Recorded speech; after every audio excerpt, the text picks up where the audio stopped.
Chief Minister Cortland Kalani Ali, a Cherokee and Choctaw American national, was born and raised in Houston, Texas territory as an aspiring musician, artist, historian, speaker, and writer.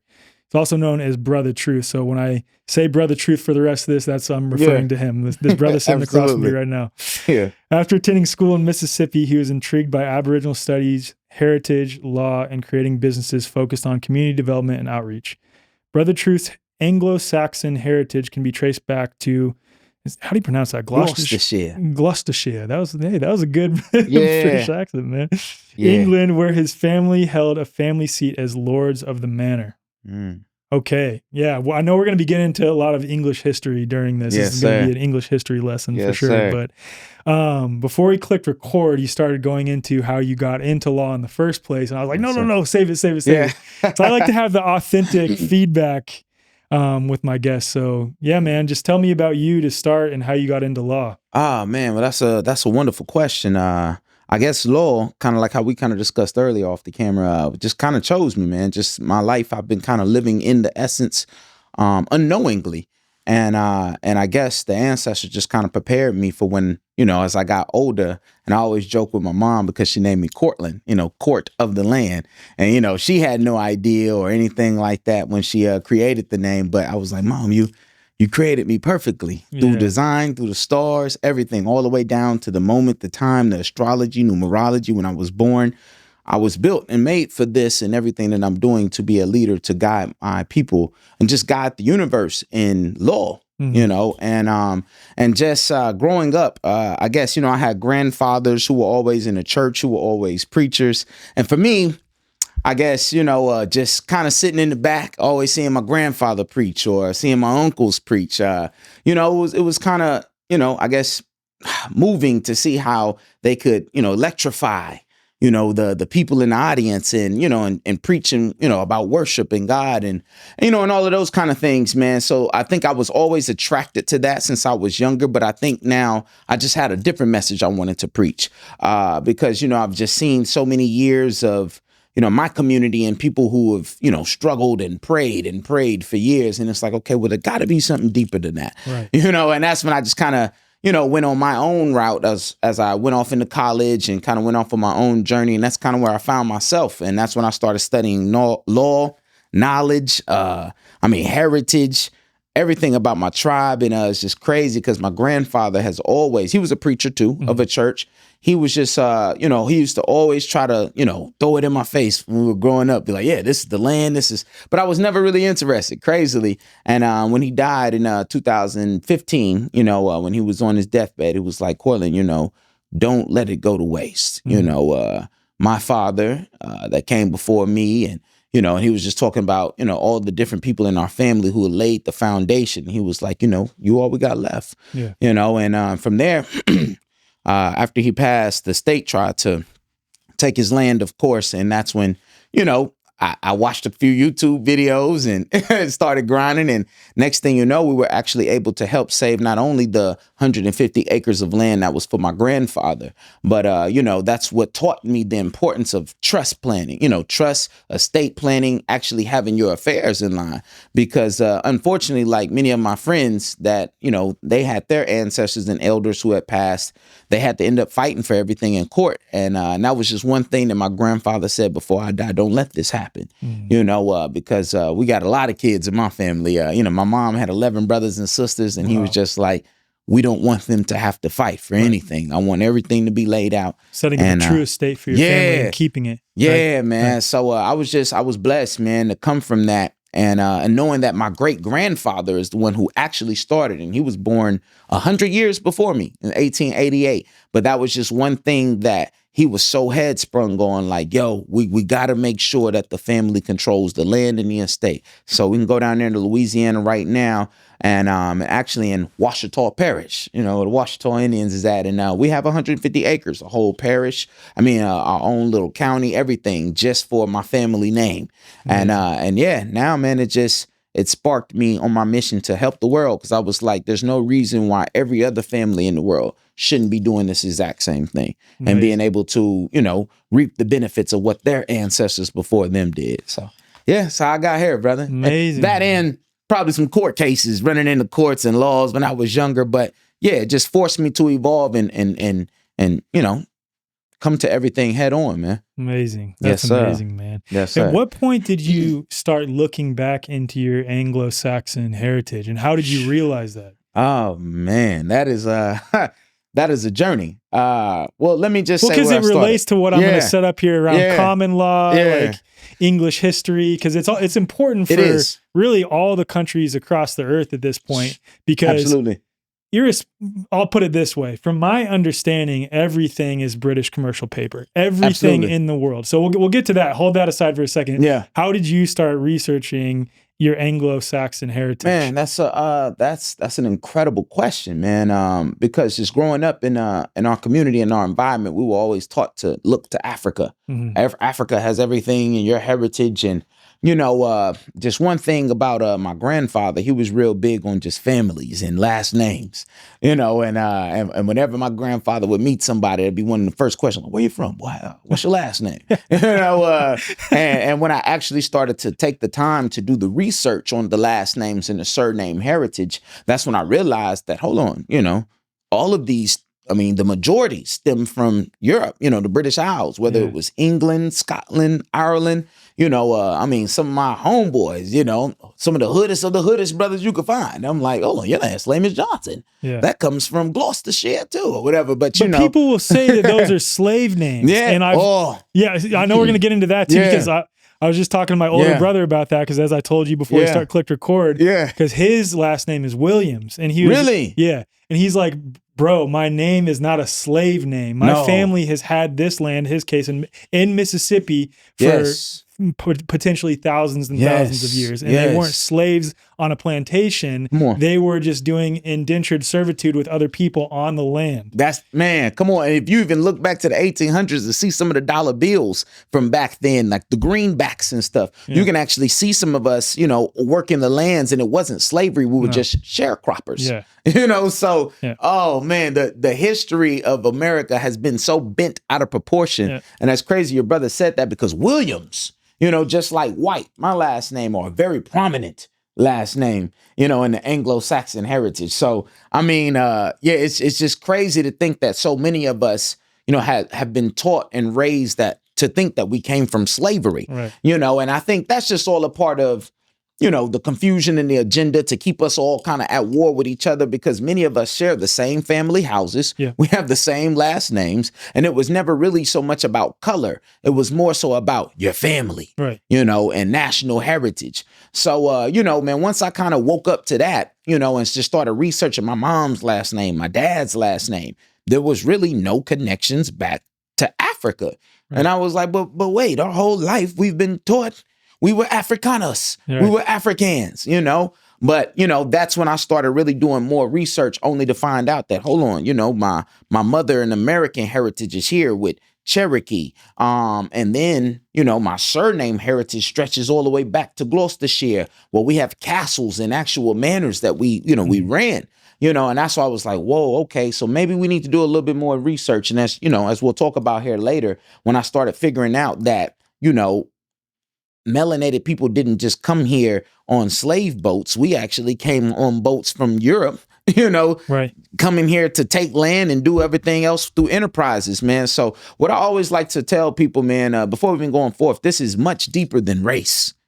Much deeper than race, because we got to understand that when King James was first in place and sent a lot of people over here, you know, it wasn't just Caucasians, it was many melanated people too as well. And King James was even a brother. He was a mulatto. So just when more and more people start to understand and realize that, you know, this was never a black versus white thing or a white versus black. This was a nation versus nation. This was always nationality. It's almost like gang banging, but it was like, nah, we nation banging. That's all that was. They were like, yo, we don't care what they look like over there. King James was like, I want that land. I want that territory. Take them over and let's give them this new version of the Bible. King James version, in Jesus' name. You know, Jesus' name. Yeah, you know, so I always like to put that in there, man, because this is much deeper than race. This was about taking over a land, a territory, in the mind of a people. Yes, sir. 100%. Yes, sir. So you've talked about in one of your YouTube videos that I was watching the other day, the I think King James himself describing some of the people that were on his staff or really like a part of his crew and their skin color. Yeah. Right? Can you let's start there because it relates to what we'll get into related to English common law. Man, incredible question. Well, actually, you know, I had to take it back a little bit further because before there was even King James in Jamestown, you know, you had Virginia. And that's what the United States usually, most of the land area mass was called Virginia. And that was because, you know, Queen Virginia and everything came over here and tried to start a movement first before King James, but it failed. And that's when he came back with the, you know, with his own, his own movement. And when he wanted to bring everybody over here with Jamestown and everything like that. So, you know, I would just say when he got here, though, he realized, well, hold on, you know, there's a lot of indigenous people, Aboriginal people already here. Yeah. And the crazy part to it was while the Englishmen were coming over here to the northern part of the United States, you had a lot of Frenchmen who were coming in from like the southern part. You know, France was over here trying to get some money. Everybody was trying to get some money over here off the New America. So what ended up happening was, you know, you had England who was really now kind of at war, at beef with, you know, France, because they both kind of wanted this new land and territory. Right. And you had Indians who sided, American Indians who sided with England, and you had some who sided with France. And, you know, and when King James got here, he was like, well, wait a minute, man, these Indians, they're kind of causing us some hell over here. You know, these Frenchmen are heavy. We need to import some people. And that's when you actually have the Virginia, colonial Virginia soldiers who were imported from, you know, England, Ireland, Scotland. And these are all the empires that King James was the king of at the time. And if you actually look at the book, man, it'll tell you that, almost 80% of the soldiers on these rolls lists were swarthy, were ruddy, were dark skinned. And, you know, and the biggest lie ever told was just that, hey, all melanated people came over here on the boat, when no, 80% of the soldiers that King James imported here to fight off the other Indians and the Frenchmen were actually melanated people. And I always tell this, my joke. And I always say, you know, well, where do we think that all of these soldiers went after the war was over? You don't think that they saw all of these pretty sisters running around here with feathers, you know, and didn't think, well, you know what, I got to start me some families. Right. That's exactly what happened. Yeah. You know, they didn't get back on a boat and go home. They mixed in with the culture, and these men brought their names, their heritage. You know, they slept with a lot of women, and of course they brought their families. So that's why many of us inherited these English and these Irish, these Scottish last names, because, you know, after the wars were over, they stayed here and bred with many of us. And that's the thing that so many don't know. There's a book called The Black Slaves, and it talks about a lot of the slave owners in South Carolina, and a lot of them were melanated people. Yeah. And it wasn't the slavery that we think of today. It was more so indentured servitude. Right. And it was more so of like, you know, you had powerful men who had powerful businesses, and they were like, well, hey, you know, I'm gonna try to get as many women as I possibly can, or many men, or whatever, to work my farm or whatever. And that's really what it was. It wasn't so much of the torture that we kind of see in TV now. So, you know, that really didn't even start till after the Civil War and what we know of. But yeah, it was more so just indentured servitude. So it was just a mixed world. It was crazy, man. When they say the United States is a mixing pot, it is to its highest degree when you actually start bringing in and talking about all the other nationalities and cultures who've came since the 1700s. Yes, sir. Quick question on that. Like, as a melanated man growing up, being taught originally that you came from ancestors who were slaves that were beaten by white people, who came from Africa, who were sold, et cetera, et cetera. Yeah. This is almost like a rhetorical question, because I think I know what the answer is going to be, because I've talked to so many other people about this too. Like, do you feel that that is an intentional narrative to perpetually disempower melanated people in the United States? Absolutely. 1000%. Just because one thing that I've realized about, you know, when I've traveled the world and got to meet and build with other people of other cultures, even Caucasians, Asians, you know, and going to school in Asia, one thing that people really have pride in is their culture, their heritage. Right. And, you know, but if all you ever thought of, all you ever knew was that your heritage came from slavery, you know, many of us don't really have pride in that. And that's really all a part of the agenda in the program. Matter of fact, I got a lot of Haitian friends. And Haiti was one of the first countries who overthrew the France and, used the black. So like they're very prideful about that. That's one of the main things that a Haitian will talk about. Hey, we that's their thing. That's what they stand on. So, but it's like us here in America, when all you know is slavery, and your whole conception of who you are is stemmed from there, then how is it? You can never really think greatness of yourself because you think your ancestors were nothing but people who were beaten. Right. So for me, when I came into this knowledge, and the reason why it was just so mind blowing, especially for a melanated man, it was because it was like, one, wow, you didn't just come from the mud. You came from royalty. Right. Your ancestors were wealthy, were rich, and you're supposed to, and immediately once I started learning this information, I wanted to walk a little bit taller. Wanted to talk a little bit stronger. I wanted to, a little bit of everything, man. And once you come into the knowledge, then you realize, well, hold on. And you get into the depths. You're like, well, hold on. As an Englishman, I got English rights. I got English laws. I got so many things that were set up for me to be great and be successful. But I've been programmed to think I'm an African, and though there is no African law for me here in America, but we do have English laws. I do speak English, think English, talk English, and have laws in English. Why don't I tap into this English side? But we've been taught so much to hate Europeans, and when I think about it, I'm like, yo, this is genius. To hate ourselves. Yeah, to hate ourselves.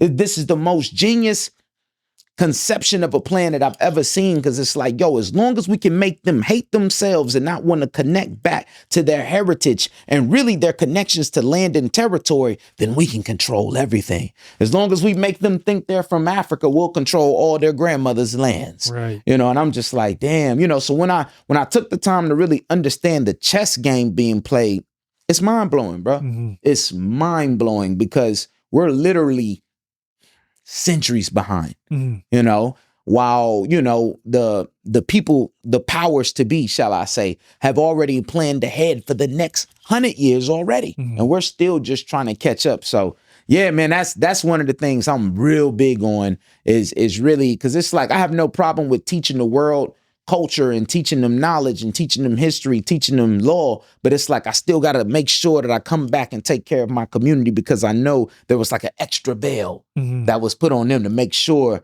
that we never ever get out of the slave servitude. Right. Yeah, man, it's great. That's a great question. Yeah, thanks, man. Well, because I think about that pretty often too. I've talked with my brother about it.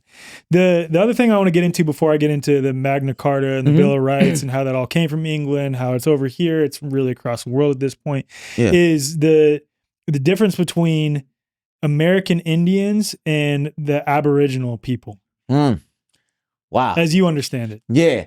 Okay, well, I know there's different takes on this. So from what you've looked into, that's a great question. Well, I'll look at it from a legal perspective. Okay, and saying that, well, let me just say, Aboriginals, Indigenous are a little bit different. Aboriginals would be the true original people that were here on the land. The Indigenous people come from more of your foreigners who mixed in with the Aboriginal people and created fixed mulatto groups, which created a new indigenous culture that kind of branched off and created their own customs. So it's almost like, Aboriginal Indigenous is, the first and the second. And it kind of works the same when, now legally speaking, an Indian in their system, a subject, is called a Native American. Yeah. And natives, according to Black's Law Dictionary, is actually a denizen, which is actually a English subject. You're still a subject when you're saying that you're a native of anything. Native American. Now, American Indians is a different term that actually dictionary-wise stems from the Aboriginal people from the North Americas and everything like that come from tribes. So legally speaking, according to the terms, we're different. By definition, one are subjects, and then one are actually free men who have constitutional protections. So it's the same thing with public and private. It's the same thing with constitutional and Roman law. Yeah. Just when it comes to Indians, you have American Indians operating under constitutional protections and treaties. And then you have Native Americans who are subjects, no different than blacks and anybody else. Basically the difference between the living man versus the fiction. That's exactly it. Okay. And man, I'm glad you said, and this is exactly why they could run those pipelines through a lot of those Native American territories, because they weren't in the proper status of being American Indians to enforce the treaties. You know, so that's because as much as we need a status correction for regular quote unquote U.S. citizens, the Indian in the tribal country, Indian country will have to have a status correction too. 100%. Amen. Well yes, said. Indeed. Okay, so to tee up this next question, really getting into like the larger English history and how it relates to us here in America, is that I remember when I first had to take a few different like classes on military law, UCMJ at West Point, and I was just thinking about law itself, and I'm like, this is so unbelievably ridiculous when you think that like we have all of these codes, acts, and statutes that no one can possibly understand and know all of them and how all of them relate, and a lot of them conflict with each other. Absolutely. And it's like, isn't it just simply do unto others as you would have done to you? Like that, and that's what the common law was originally supposed to be. So I'd like to hear your take on the establishment of English common law and how it sort of trickled over here into America. And then we'll get into 1871, the Organic Act, and the 14th Amendment. Wow, that's a good question, and definitely with some depth. I would say, you know, and a good show that really breaks this down. It's a show on Netflix now called The Last Kingdom. Okay, if everybody gets a chance, man, really. So Netflix actually has a legit show on this. Wow. Okay, it doesn't always historically show the right imagery. Okay, of all the characters who to play, but the storyline is there. The Last Kingdom. And they broke down Anglo-Saxons, everything in the history of English, Alfred. So you know. Just the history of English common law. It's important to know. I always tell people, Rome has been around for quite some time, you know, and truly before there was England or anything like that, that was the British Isles. And Rome was in power, the whole Roman Empire. And eventually you just had, you know, Germanic tribes from Germany and things who were causing so much hell to the Roman Empire, where they were like, yo, we need you guys to leave the British Isles and we need some help inland now, you know, in Europe, come help us. So many of Rome's forces ended up leaving and they abandoned those lands. And that's when you saw many of the Germanic tribes who were like, well, hey, we see opportunity over there. It's land in open space. Why don't we go take it? And that's when you have many of the Germanic tribes who left Germany and went straight over there to the UK. And that's when many of them ended up mixing in with a lot of the Danes, the Vikings, as we would know. And they ended up setting up their own cultures, their own everything. And before, it was just Anglo-Saxon law, because you had the Angles, the Saxons, and the Picts, who were all indigenous tribes, and again, indigenous, not Aboriginal, but indigenous, who were mixed kind of, you know, mulattoes, everything. But indigenous tribes who all went out here to the UK and British Isles at the time, who all went out here and they set up their own lands and territories, but they were moving under their own sovereign government, shall we say. And then eventually around, 1066, that's when you had King William the Conqueror, who came in, and basically he was a Frenchman, and he came and took over the whole English throne. And he was like, yo, we've taken over the throne now. All you Anglo-Saxons, we know you got your own law, but, as a sign of respect, we're not just going to spit on your laws and throw them to the side. We're going to take your highest men from your society. We're going to take our highest men from our French society, and we're going to create a whole new society called English common law. So the law that was common between the two different types of people, essentially, at the time. Absolutely. So what can we agree upon? Like, take pieces of yours, take pieces of ours. What can let's create a whole new form of law. And that was one of the greatest things that, King William did, that he was known for, was basically creating a whole new structure of law to govern a people.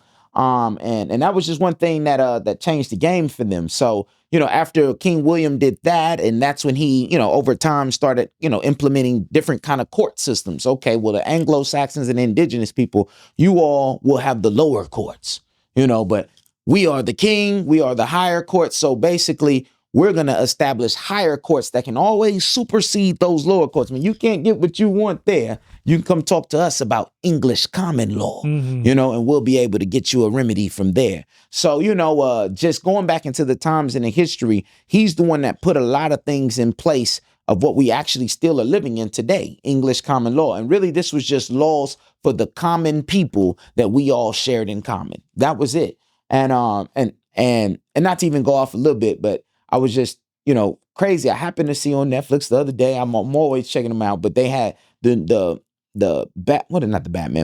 Robin Hood on there. And the Robin Hood movie has always told us our English history. We just never knew. Wow.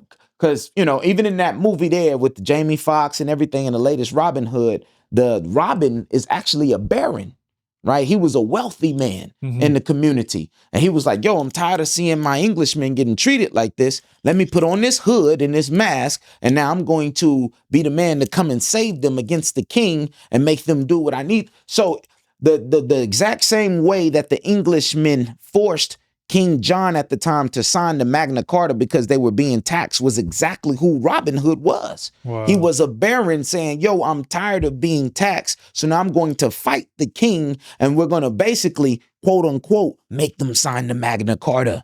And that's what all led to the, we grew up on Robin Hood, but they never gave us the other side with the Magna Carta. But that's what they were hiding. And it's crazy because it's all during King John Locksley. It's all during his time, but they never taught us the Magna Carta, They never taught us the Magna Carta Robin Hood connection. Right. But that's exactly what it was, man. So, you know, that's what laid the foundation for English common laws. And basically, man, everywhere that the Englishmen went, you know, and set up a new colony or set up a commonwealth, he brought his English laws, he brought his English names, he brought his English heritage, and they mixed in with the people. And you know, it's funny because my grandfather used to always tell me about what his grandfather used to say. He was like, yeah, man, back in the day, we didn't really go into town. We didn't, you know, like they had their own thing and we had our own. And, you know, but he used to always tell me like, you know, they literally created their own cities, corporations within amongst all of these tribal people. And my grandfather always said, well, yeah, man, you know, we're going into town today. Right. And really what that meant was like, we're leaving our sovereign homes to go into a simulation into town. You know, so going downtown and into the city was like, we all know we're leaving our sovereign families to go and play in a simulation. Right. But that was way back in the early 1900s, 1800s. They knew this, you know, and it's just over time, we forgot that it was a simulation and that we knew that it was an English system. Now, many of us are born in it. We live in it. We think that these, you know, this is the only way law ever was. But not understanding you have tribal rights. You had just so many different things. But unfortunately, man, that's what, you know, like I said, that's what brought in the English law. But even over time, that system was overthrown by Rome. And that comes in with a whole nother system. And that comes in with the Sesticuve. And I mean, to even take that back with Rome, because Rome plays such an important role in all of this. And it really started with a brother there in 1302, man, called Pope Boniface VIII. He's probably one of the most important people in history who really started this whole movement of, well, the church is going to take over the world and we're going to convert savages into Christians. He was the one that really started that whole movement. And again, like I said, that was in 1302. And from there, the church just over time took his papal papers and his decree and said, yo, this is what we're going to give to all you kings, you know, from France, from Germany, from Spain. We're going to give you all these decrees to go over and just take over the world in Jesus' name and convert all of these Aboriginal people, right, into Christians, and which is why over 50% of Catholics and Christians are here in the Americas is because, you know, the Catholic Church sent the kings out on the mission from all these countries to go and convert these people.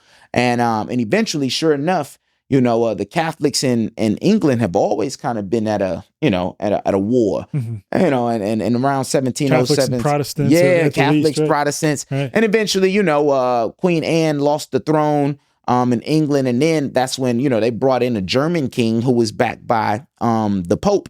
And that's when they said, well, you know what? We're going to have you as a German king sit on this English throne, but now we're going to use England and all of this as a tool now. We're going to just create a whole new united kingdom. We're just going to take Ireland, we're going to take Scotland, and we're going to unite and create a whole new kingdom, and it's going to be a new corporation. And everywhere that the Englishman has already gone in the past, we're going to convert all of his English common laws, and we're going to set up a whole new system of British laws now. That's the commercial side of things, That's right? the commercial side. And literally the Pope took that blueprint and took it all over the world. And of course, in the 1950s, that's when the Pope finally polished and finished his plan, when he became the overseer of the entire United Nations, and all of these United Nations now were operating under Roman military code. And It's crazy because as a military person, you already kind of understand a lot of civics, codes, and statutes. It's not really so much about your natural rights as a man. It's about damn near what you're told to do, like as a soldier, almost. Yeah, and I think I've thought about this in the car as well. What you've both consented to, but most importantly, what you've assented to. Man. I want to get into the difference between consent and assent later on, because I was really thinking on that. Yeah. We'll set that aside for a minute. We'll set that aside for a minute. That was a whole, we'll set that aside for a minute. But so how does all this relate to the Magna Carta and the original Bill of Rights and the Constitution of the United States too? Because that was the original establishment, as I understand it, of common law on this land that unified all of what were independent nation states. Each of these states of the Union were their own independent nations for all intents and purposes. Man. And then after a certain period of time, a series of events happened, a series of let's say political and banking events that put us under the jurisdiction of this commercial system that was not the original system. So right. Wow, man, some great questions. Like I said, just the Magna Carta was just to even speak on that was again just more so the barons coming to the king and like, yo, you've been taxing us, you've been charging us too much, and now we want to make you sign these contracts that basically says, hey, the monarch cannot pass any more laws, cannot tax any of us without the permission of the parliament, the people, and that was a setting stone that was in place. Now, what ended up happening over time, kings respected that. It wasn't until a king named King Charles I who ended up coming across and he was like, yo, the church has all the power. We don't care about any of this Magna Carta stuff. That's from ages ago. We don't care about that. And, so he went back to taxing the people doing things unlawfully. And that's when, Parliament ended up, grabbing him up and, they ended up putting him on trial and they chopped his head off, for going against the Magna Carta. But they said, well, you know what? This wasn't enough. The Magna Carta is not enough. This is an older document. So we need to pull out another extension of this to really furthermore explain in deep detail of exactly what you can and what you can't do and explain in detail of exactly what our God-given rights are and, and things like that. Because the Magna Carta was like, hey, we're free under the church or whatever, and didn't get into the depths of our freedoms. So that's when they ended up creating the English Bill of Rights, because the English Bill of Rights was like, well, this is where you get the rights to bear arms, the rights to travel. And that's when they started breaking down these certain specifics of what our God-given protected rights were. And from there, that's where every other country modeled their constitution after the Magna Carta and the English Bill of Rights of 1688. Right. Which is so interesting because going back to my original point when I was in the military looking at these different codes and statutes and even like the military codes versus what were the quote citizens codes and all these things. I'm like, this is crazy that there's all these different legal codes when it's all based in do unto others as you would have done to you, which is really what I've learned is the non-aggression principle, where you do not initiate an act or threaten an act of aggression or coercion against anyone or their property, which is what the English common law and the Bill of Rights was based in. The Bill of Rights was essentially laying out all of the things that you like that were in the spectrum of you not initiating coercion or force or threatening coercion or force against anyone or their property. That's it. Yeah. That's like the only law. That's the law of the land. That's it. And it's crazy because when we get into the religious side of things and you start talking about all the I guess the deities or people who came to speak Jesus or whatever, all of them never came to ever really just create a religion. They came to just restore the laws of the land, which were really your right to travel, your right to this and that, so yeah, man, it's crazy you say that because at the end of it, the root all goes back to your God-given rights and don't infringe on me and I won't infringe on you. And truly, if you can live by that and understand that, then really you can kind of supersede even a lot of their codes and statutes when you know law. Because again, that's legal. This is lawful, constitutional. Trust law is lawful. Codes and statutes and Roman military law is legal. So that's when you get to learning the difference between lawful, legal, public, private, the matrix, Zion. You know what I'm saying? Right. So it's always been a public-private type of game. And it's just really just depends on what side of the game are you operating on, lawful, constitutional, or are you operating under the legal side for the corporate slaves? Yes, sir. And so from my understanding, those who are assenting, let's say, as U.S. citizens, right? Because technically they don't have proof for any of us actually being U.S. citizens, but that's where we've assented, meaning we've acted like we've performed on that contract despite not meeting the 7 elements of a contract, which I want to get into. More on performances now. You're performing as if you are aware of the contract and you're performing on the terms of that you're assenting, right? Yeah. So, but when it comes to the Constitution, that does not apply to this new federalized U.S. citizen that was set up in the 1870s. Absolutely correct? not. Okay. Yep. Can you go into that a little bit? Yeah, man, and just let's start with the setup of that U.S. citizenship, though.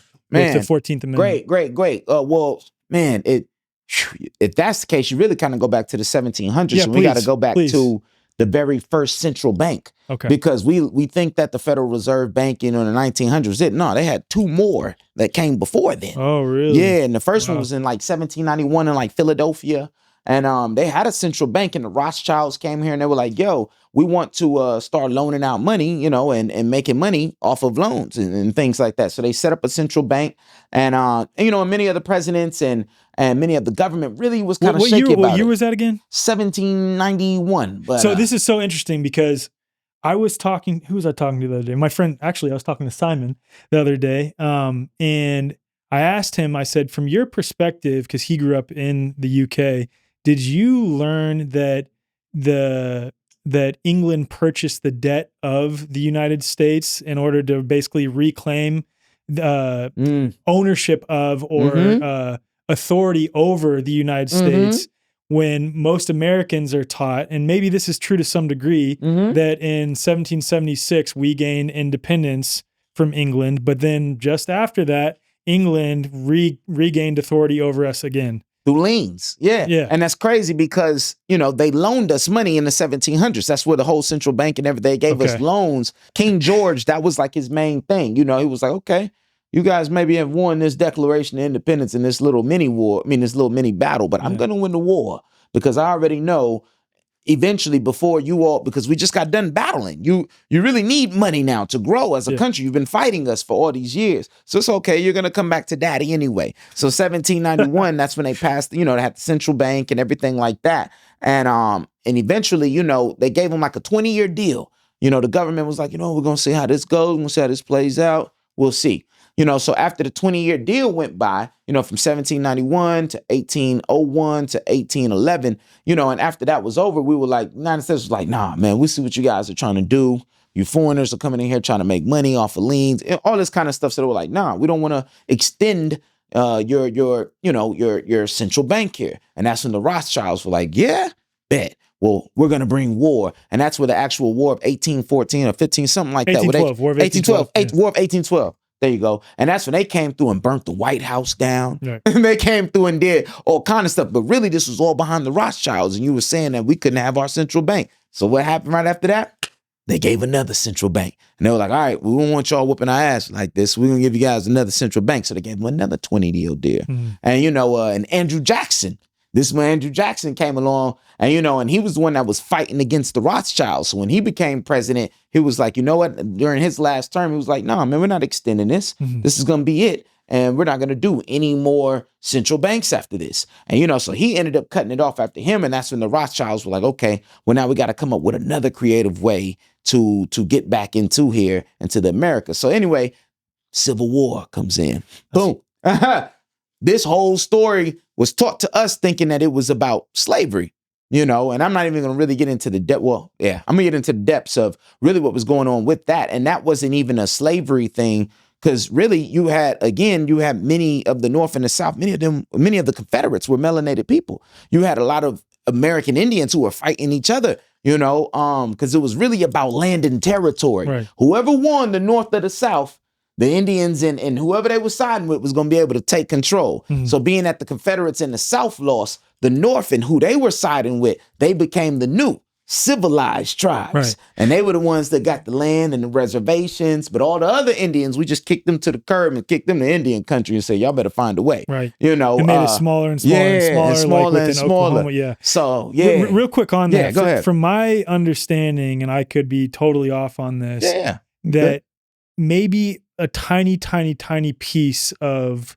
the war was having to do with slavery. But I'm not gonna say all of it, but a tiny piece of it. Yeah, right. Because it was still about property and controlling land and territory. Having property over people too. And there's some issues with that, of course, without question. 100%. But just like all the wars throughout history, as I've come to understand it, there's this narrative of what it was about. So everyone focuses on that when there's a lot of other stuff happening on the behind back end. Yeah. So from my understanding, a lot of the independent nation states in the South wanted to preserve this way of living and push away any banking institutions from being able to gain control. Absolutely. And it was all under, I won't say the guise of, because again, it was a piece of it, but ending slavery. Yeah. But in quote, ending slavery, they set up a new version of slavery, which is the 14th Amendment, U.S. citizenship, right? And made everyone slaves. That's you really led right into that, because that's what the whole Civil War, whoever won the Civil War, which ended up being the Union, they were now like, okay, well, we're going to create this new corporation, because they realized after the Civil War, people were broke. The countries, the North and the South, was broke. So that's when the Rothschilds come in again. And they said, well, we know that your country's poor. Why not let us loan you guys some money so you guys can fix all of this? But that was all a part of their plan, because they knew once they gave us these loans, we would never be able to pay them off. Right. But once they you see them creeping up over the course of time, surely. like this whole time they see that, oh, damn, they have sovereignty, but if we can control the finances, then this is the way to control them. And if we can make their whole, I hate to even call it law form, but their legal form under the guise of law, based in commerce, based in money, then we can really control them. That's it. And that's what they did with the 14th Amendment, right? You really, you hitting right. Like, that's exactly it, because the name of the game was, after 1871 and the Naturalization Act, because that was what they did with DC. They turned DC into like a corporation now, 11 square miles, everything like that. That was the Organic Act, right? The Organic Act, yes, sir. Okay. And they were like, well, if we could just get all of these Indians who have all this land and all this territory, to get them to convert and become part of our system, then, not only could we take their land and territory, but now we could tax them. This was always about tax, because once you can tax a person, then we can actually start to take what's yours. Right. But we can only tax you if you're a part of the system. Right. So, after the Civil War, all of these quote unquote Indians with all this tribal territory all across the Americas, this was the perfect opportunity to now tax them and convert them into U.S. citizens. So basically, that's when they had the Naturalization Act, and they basically naturalized Indians from their foreign tribal nations, and they naturalized them into blacks, into U.S. citizens, and they already knew there is no such thing as Blackadonia. There's no African Americadonia. There's no Colordonia, Negrodonia, Negroville, all of these labels that they kept giving us, because they just mislabeled us, misnomers, because they knew there was no nation to come in. But if we would have called you Blackfoot, Cherokee, Choctaw, then the government would have had to respect all the treaties that they signed with us. Not only that, but then like psychologically, when you cut people off from their historic roots, they have no identity, no culture. Yeah, so they'll start. You give them. Exactly. They'll start accepting the one that you give them. Come on. And now you're talking about 3-4 generations of that now going on to what's going on today. Many of us have no clue of freedom. No, we've always slaves. But that's what your education system taught you. And it gets so deep, even beyond the indigenous. It's crazy, because it's another thing I've been talking about lately is like women, even still. like half the country wasn't being taxed after 1871. We have to understand the Rothschilds played and the Rockefellers played a very, very big part in this, because they were like, well, hold on, children and women still aren't being taxed. This is like half the country that we still aren't taxing, so we can't take what's theirs, and boom, that's when the Rockefellers funded the whole feminist movement. You know what I'm saying? Yeah. And, because they knew once women became classified as legal persons, then we could tax them. Because back in the day, women used to work under their fathers, or they used to work under their husbands. So they were really, truly considered private property. And that private property couldn't be taxed. So it was like, women were, and if you messed with my women or my private property, however, according to our family laws, we wanted to handle that. We could. Don't infringe on me, I won't infringe on you. Right. We have our own laws. So that was the name of the game. But the Rockefellers realized, like, nah, man, it's too many women and children out here that's not being taxed. We got to bring them into the public. So that's why they funded the feminist movement that actually brought so many of these women, fighting for these rights to be classified as persons. But to the Rockefellers, we were like, this is just more way that we can tax women now. Now we can tax them. Not even that. It was like the children. It was like, well, while the mothers and the fathers were at work, what we going to do with the kids? Send their ass to school instead of them being at home learning with the mother or learning with the father. It's like, nah.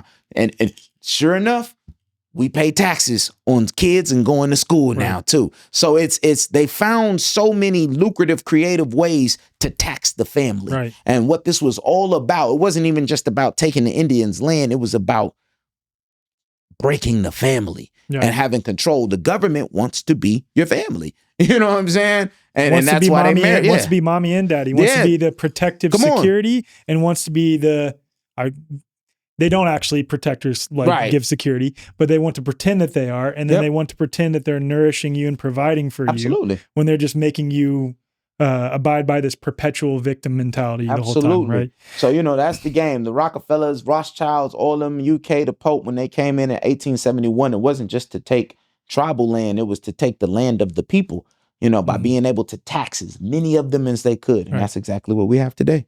And so, again, from my understanding, I'm going to keep saying my understanding because I don't want to present this to the people who are listening or watching. I know a lot of you are very knowledgeable on this as well.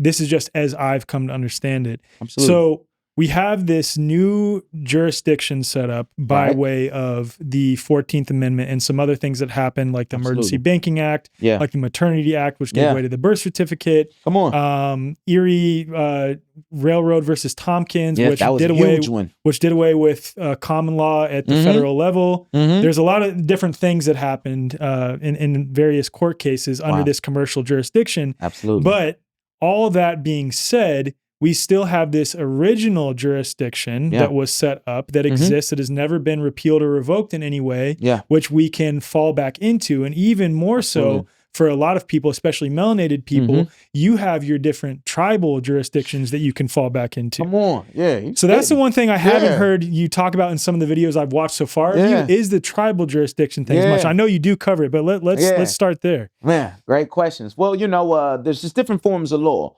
In law, you have English common law, you have Roman military law, and then you also have Aboriginal law, who supersedes all of that, because these were laws and the titles to the land actually belong to us. Of the original people on the land, right? Because before England or before any of these countries had came here, we already had our laws. We already had government. So, every tribe had their own customs, our own traditions, our own ways of living, our own ways of eating, our own ways of just governing ourselves, and like I said, the convincing part was that in 1871, they got many of us to leave the tribe and go join this other new system, this new jurisdiction, which also bred us into Roman military law and English common law, right? So kind of protected us on many different levels, gave us connections to many different things, but us being tribal and, tribal descendants, when we come into the awakening, we can play the English common law like everybody else that's here, because we still do have constitutional protections. But what gives us the power to even supersede that is Aboriginal law, and because you have blood from both. You have blood from English nobility and from the Aboriginal people on the land, or the original people on the land. Yes, sir. Yeah. And just the dope thing about it, man, is that we have claims here in America.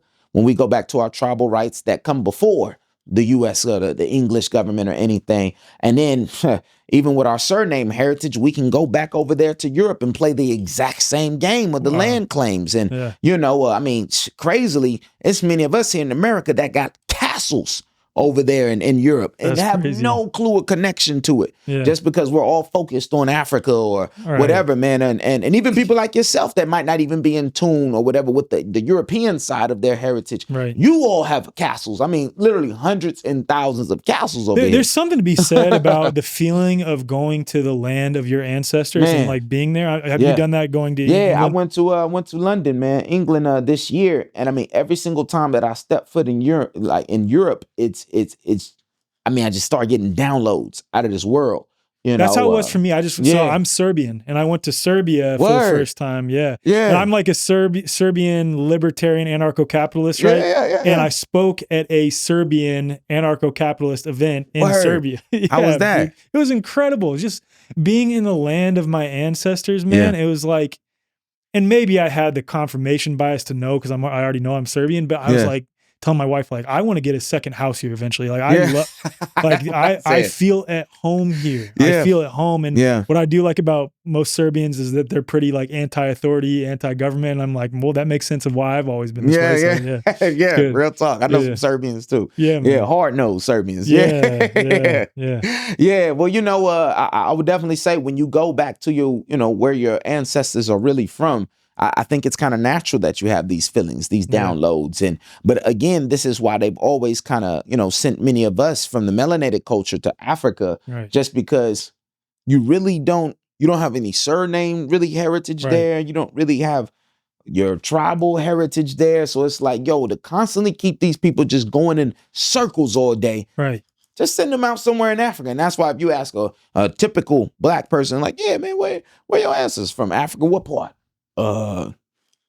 Western Africa or something. You don't really have any direct connection, but it's like when I actually break down the genealogy of a person, I could tell you about what tribe you come from here in America, and I could tell you about your surname heritage all the way to the exact parish, the county, Gloucestershire, whatever it is. I could tell you exactly where your parents and your family, where your ancestors come from, but many of us can't make those direct connections back to Africa. It's just because they just got us out here running around like chickens with our heads cut off. So your connections here to the original people are Cherokee and Choctaw, right? Yes, sir. Okay, so being able to sort of step into multiple jurisdictions whenever it is best, dependent on the situation. Yeah. What does some of that look like, having the access to these? That's such a great question. Law? Because again, it's just like Neo, you can play many different forms. Like Neo, when he learns the truth, he goes back into the Matrix. Yeah. And if Neo, like he had many different programs. They kept uploading different programs into him because he could hop into many different jurisdictions. So it's like, well, honestly, when you're on the tribal side, I mean, free tribal healthcare. We get free tribal healthcare. They have all kind of things in trust funds for tribes, but if we don't identify as the tribes, we don't get access to any of that. But they know when you come with that tribal ID or whenever, they know they have treaties that they have to respect. And even another one that's a good one, like here in Texas, we have the Treaty of Birds Fort, which is one of my favorite treaties, because in the treaties, it actually says that we as American Indians, we have the right to actually purchase, arms, as long as, we kept the peace, which we did, as long as we're using these arms to quote unquote feed our families. Right. So at the end of the day, once I learned that, and I was like, oh, well, if that's the case, let me go get this treaty, a certified copy from the state up here in Austin, and I'm gonna go ahead and take this, and then I'm gonna go to the gun purchaser, and I'm gonna be like, yo, well, according to the treaties here, it says that as long as I present this here tribal ID, Cherokee, Chief Eagle Eye, you should be able to go ahead and let me purchase this gun under my tribal rights, and the benefits to that is, some of us on the public side may have felonies, right? And attached to that name, all caps, right? Which is absurd, because you look at it again with the codes and statutes. Sure, there are a lot of felonies that are in a line with common law where, Yep. it is harming other Right. people. But there are so many felonies That are against especially common law. 100% that especially target melanated communities Absolutely. that have nothing whatsoever to do with infringing upon the rights or the Man. property of another human being. I'm so glad in you order said that. to suppress more of Yes. the melanated communities in this So country. you said everything I should have said, but that was My bad, exactly it. sorry, No, because, you know, I wanted you to say that because, you know, they have so many laws and things that in place to make us think criminally or that we're bad people because and when I've expressed this law and I've went out and I've used my tribal, you know, my tribal IDs and things to get, you know, arms, you know, at the end of the day, I'm just exercising my right, regardless of what they wanted to label me as on the public side. So just accepting your genealogy and your heritage, you can do things that you couldn't do as a U.S. citizen, as a private American Indian. Right. You know, we have so many more benefits, and that's just a few of the things that, you know, the benefits that we get just by operating within the culture. Is there any sales tax benefits? Because I've heard that before. Yeah, well, we don't pay taxes, Right. you know, and nowhere in the Constitution does it say that we as American Indians are supposed to, and nowhere in our treaties are we supposed to. Well, see, that's the thing is like most people are hip to the income tax and everything related to that, but I'm speaking specifically to like point of purchase sales tax too, where I've heard that there's an ability to basically wipe that away as you're purchasing things. Yeah, I mean, you know, well, just as American Indians, you know, and just certain tribes and things, we do have tax exempt numbers, you know, and a lot of these we put on the actual cards when people get the ID cards from us and stuff. You know, once we've, you know, proven your genealogy, all that good stuff. We actually have tax exempt, you know, cards were on the sales. Cause I mean, it doesn't matter if like it's a at car, point of purchase, right? At the point of purchase. Wow. Doesn't matter if it's a car. I mean, we've had people that wiped off thousands of dollars just at the point of purchase with, you know, for a car, you know, because again, it's once you get good at the game, because you can even set up a whole business in your private tribal name, get an EIN for it and really start moving and doing business with the public in your tribal name under your tribal heritage. So yeah, you can go up in here, have an ID for this tribal name. And it's like, yeah, well, I want to get, you know, I want to get this house, this car, whatever it may be. And it's like, nah, all taxes is exempt because according to this treaty, certified copy, and I got my tribal ID saying I'm this, you can't tax me for that. That's what your government swore to protect my rights and my exemptions. So nah, you can't charge me with taxes or I could sue you for that. So it's like, you know, regardless, if it's any public company, they have to always respect the public rules and treaties that were signed. And as long as the public treaties and rules say that, no, we as American Indians aren't supposed to be taxed, you can't tax us or else that's a violation. How many American Indians are not hip to this? Man, that's a good question, man. Like, do you come across a lot who aren't hip to the... Yeah. I would have to first say, does the majority even know they are American Indians? That's what I was just about to ask too. Because how many melanated people have American Indian or original heritage, so they don't know that they are also tax exempt? Yeah, brother, that's almost 95% of us here. Right. You know, that have that heritage. Even like even more. 90%. Probably even more. And it's there's only 3 people I know that are melanated that tell 4. My friend Alante, you, my older brother, and then Kyrie Irving. Yeah. Those are the only 4 melanated people I know that talk about this. That's it. Right. But it's still such a sleeping giant in our community, you know, and that's why they really trying to keep these Black Lives Matter movements and everything, because they try to keep us intact with crayon colors, because they know if we ever let them remember their heritage, then that's how they get their 20 acres and a mule. You know what I'm saying? Because you have all of these counties, even here in Texas, you have over 1.1 million acres of land in Cherokee County, specifically for the Cherokees. But since all of us are acting as Blacks, they're just like, oh, well, we're just going to control their land and squat on it until they come back.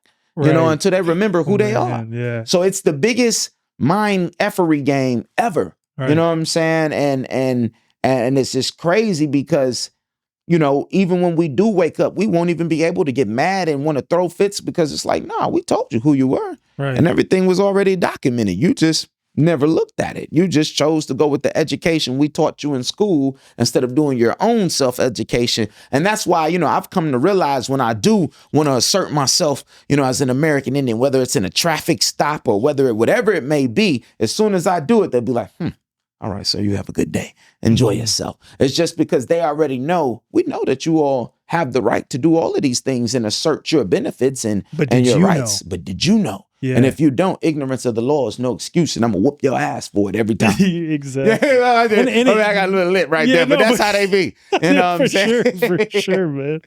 For sure.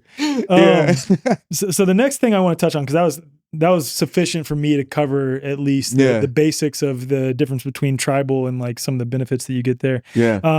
But from your let me back up. Let me put it like this. So status correction has become a catch-all term that means a lot of things to a lot of different people. Yeah. And so as it pertains to correcting the nature of your relationship to the Inslee, just the fiction, which is the all caps name, which is a trust that was set up in your name by the U.S. government, meaning the corporation. Absolutely. Right. And we cover all that in a previous episode that I'll link in the show notes with Brandon Joe Williams, the basics there. But I do want to get your take on this. I've come to understand that there's 3 different approaches that I found. I know there's multiple ways to skin a cat to approach your relationship to that trust that was set up in your name to correct the nature of that relationship, which is status correction. Absolutely. Say, right? Is that a fair definition of status correction? That's probably one of the most beautiful ones I've heard. Right. Renegotiating and revoking various contractual elements between you and the U.S. government and the nature of the relationship between you and that all caps name. So there's 3 that I found. One is to revoke various contracts to distance yourself from it completely, right? Right. I've seen that one. Yeah. Right. And those are the people who get as far away from it as they can, and they might want to live off grid, because if they're going to go that approach, then you need to distance yourself completely. Right.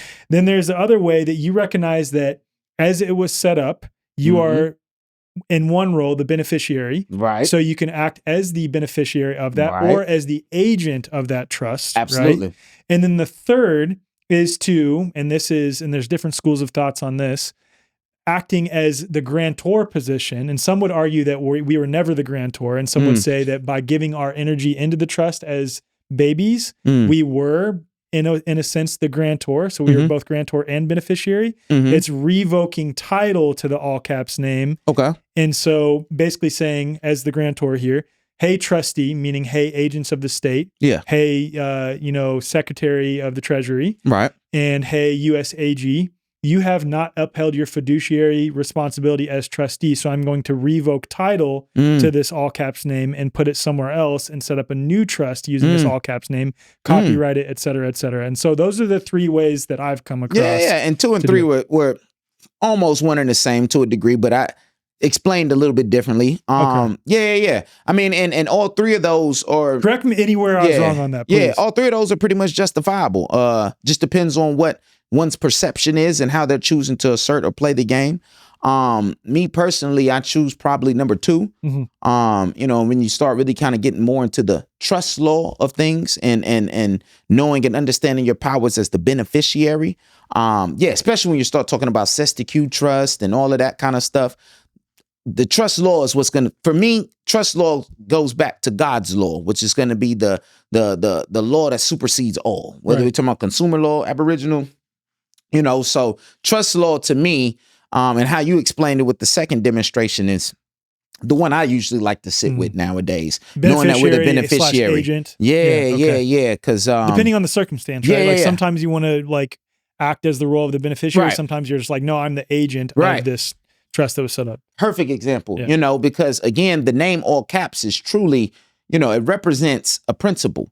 You know what I'm saying? And it represents the beneficiary, but we can play 2 roles. You can either be the principal or you can be like the beneficiary who speaks, the agent who speaks for the principal. And that's why, it's funny when you start getting into discharge and everything, you'll start noticing different words and keys that are used, especially like on your bills. It says principal amount, principal, everything always goes back, and they're talking about your name, all caps, as the principal. Our whole lives, we had just been operating as the principal, not knowing how to separate ourselves as the beneficiary, as the agent, to speak for that principle. You know what I'm saying? So until we start learning how to separate ourselves and speak as that living man for the agent, the corporation doesn't ever really have to respect you because you're just speaking as a dead man. It's just words on dead wood. Like they're not hearing you, right.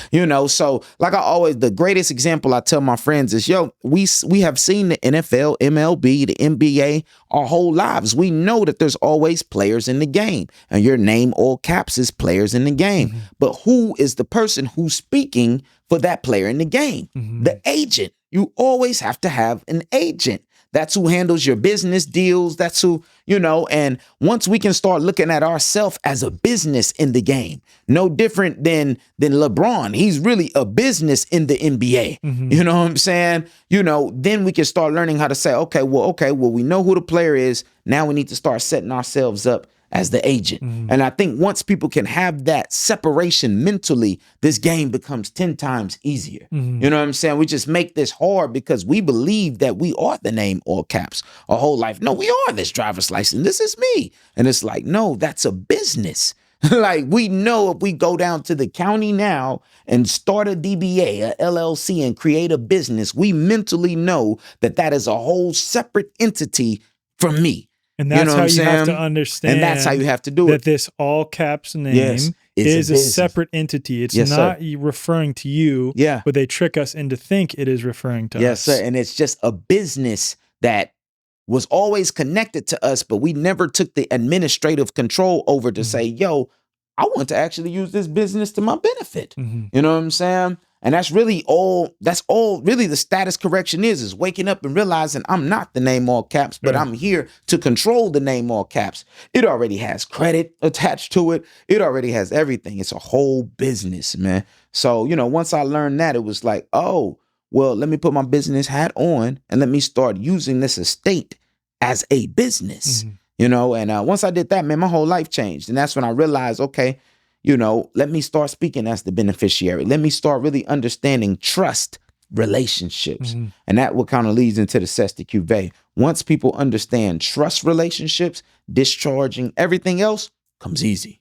Because once you know whose role is who and what everybody is supposed to do, especially when we start talking about like discharging, and security interest and where the money really comes from, that's when it's going to really start getting deep. But I mean, once people understand the depths of how everything operates on the back end, understanding the front end and getting your remedy is easy because we all have roles. We were only taught to move and operate as the role of the principal as a slave, and we were never taught our powers as the beneficiary. Mm-hmm. Once you learn that, the whole game changes. Because they have duties and they set up trust with you. That's what you have. Every time you see a monthly bill and that account number on your bill, that's actually letting you know, hey, we took your social and set up a trust on behalf of this. Now we have a duty to you. Now either you're going to tell us to do it or we just going to we're going to assume that you're a slave and you're going to pay those bills. But that's not really your right to do it. You know what I'm saying? Yeah, we'll get into that a little more too. But substance, man, you have a business and it came with a insurance number of substance with credits, and anytime I fill out, contracts or anything, I'm giving people substance and creating a trust. Right. I'm the grantor who created a trust, and I'm also the beneficiary. But you as the is that how you understand it too? That we are also in the grantor role. Okay. We're applying. Right. We're the ones who applied, so we granted and executed the right for them to take our socials to create a trust. Right. So, and it's really for our beneficiary. So we gave you substance because I gave you my number.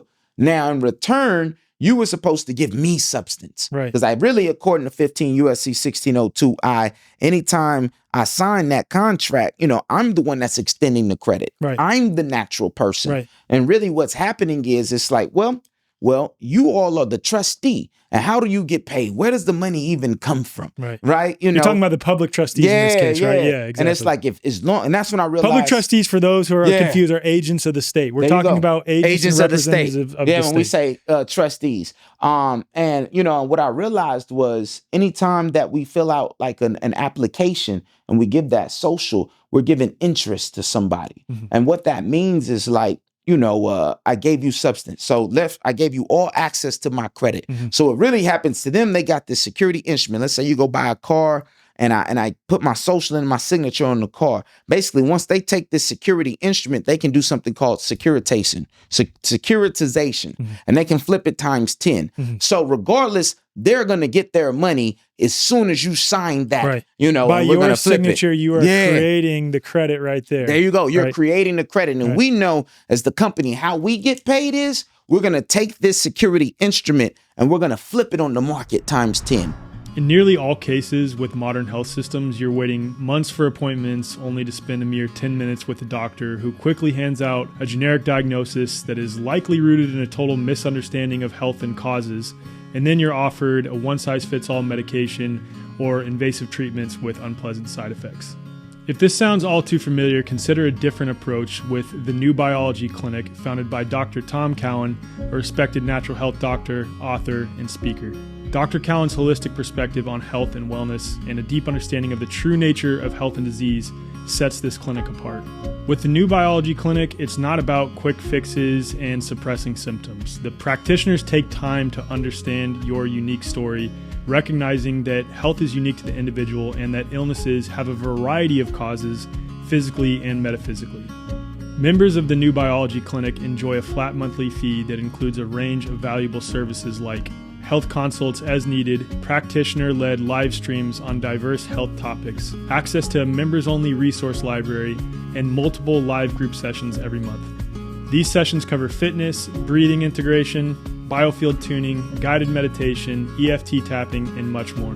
Unlike traditional healthcare systems that thrive on frequent visits, prescriptions, treatments, and suppressing symptoms, the New Biology Clinic's motivation is to make you healthy and keep you that way.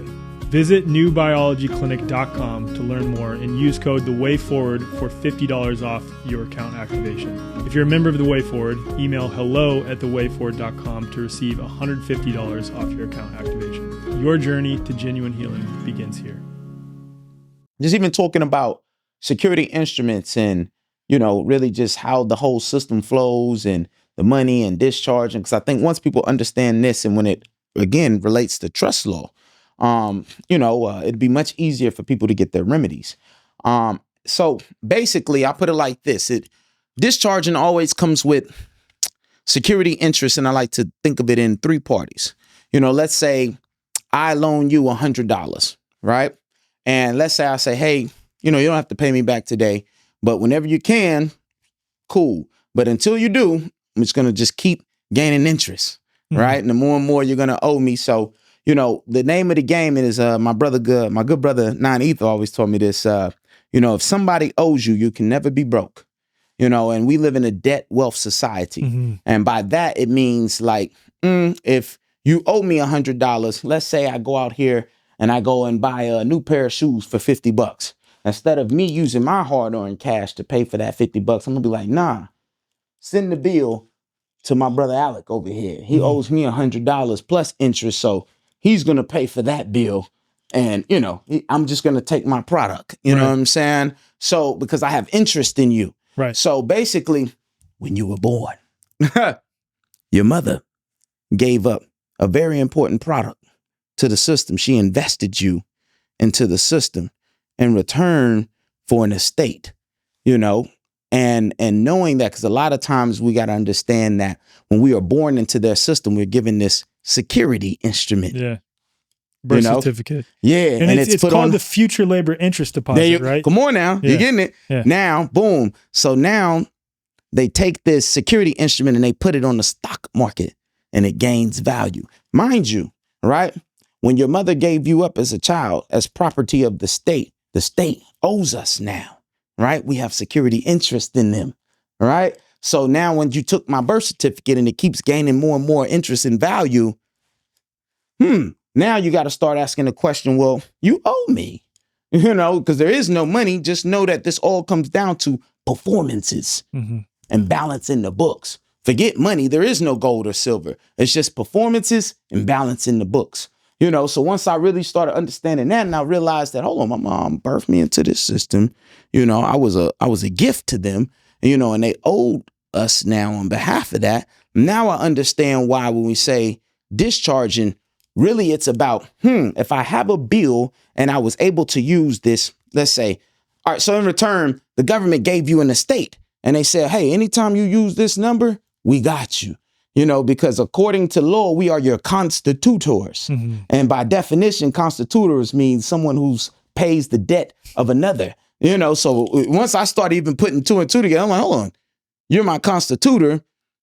You owe me. So hold on, now I realize, well, damn, now you gave me a number saying, hey, anytime you use this number, we got you. Social, right? Yeah. And that's effectively the EIN there for you go. the all caps for name, your right? business. Right. Okay. Yeah. So anytime that you went out and acquired something on a credit application, right? How companies are supposed to get money, right? They're supposed to take your security instrument and they go to the treasury and be like, yo, give me the money for this. Right. You know what I'm saying? Right. And then you know what? It's even more deeper because I can securitize this. Not only do I get the amount of the money for the deal, but I can flip this times 10. So therefore they get their money and more. So to even think that I'm supposed to pay you when you went to the person who owed me and got your cash plus 10 is crazy. Let me reemphasize that point because that is such an important point for people to understand. Yeah. When you get a loan from a bank, if you look up the U.S. codes on banking, banks are not allowed to loan anyone money. They're loaning credit. Come on. So what happens is you give them your social, right? Come on. Your social, again, is effectively the EIN for your all caps name, which is a trust that was set up in your name that you think is you, that is not you, the living man. Again, it's a business for all intents and purposes. Absolutely. Right? They go to the Federal Reserve window. They ask for that amount of credit to be pulled down. By you signing and giving them that contract, you gave them permission. You gave them permission to pull your credit to loan it to you. Come on. And you're making interest payments on it. That's exactly it. Right?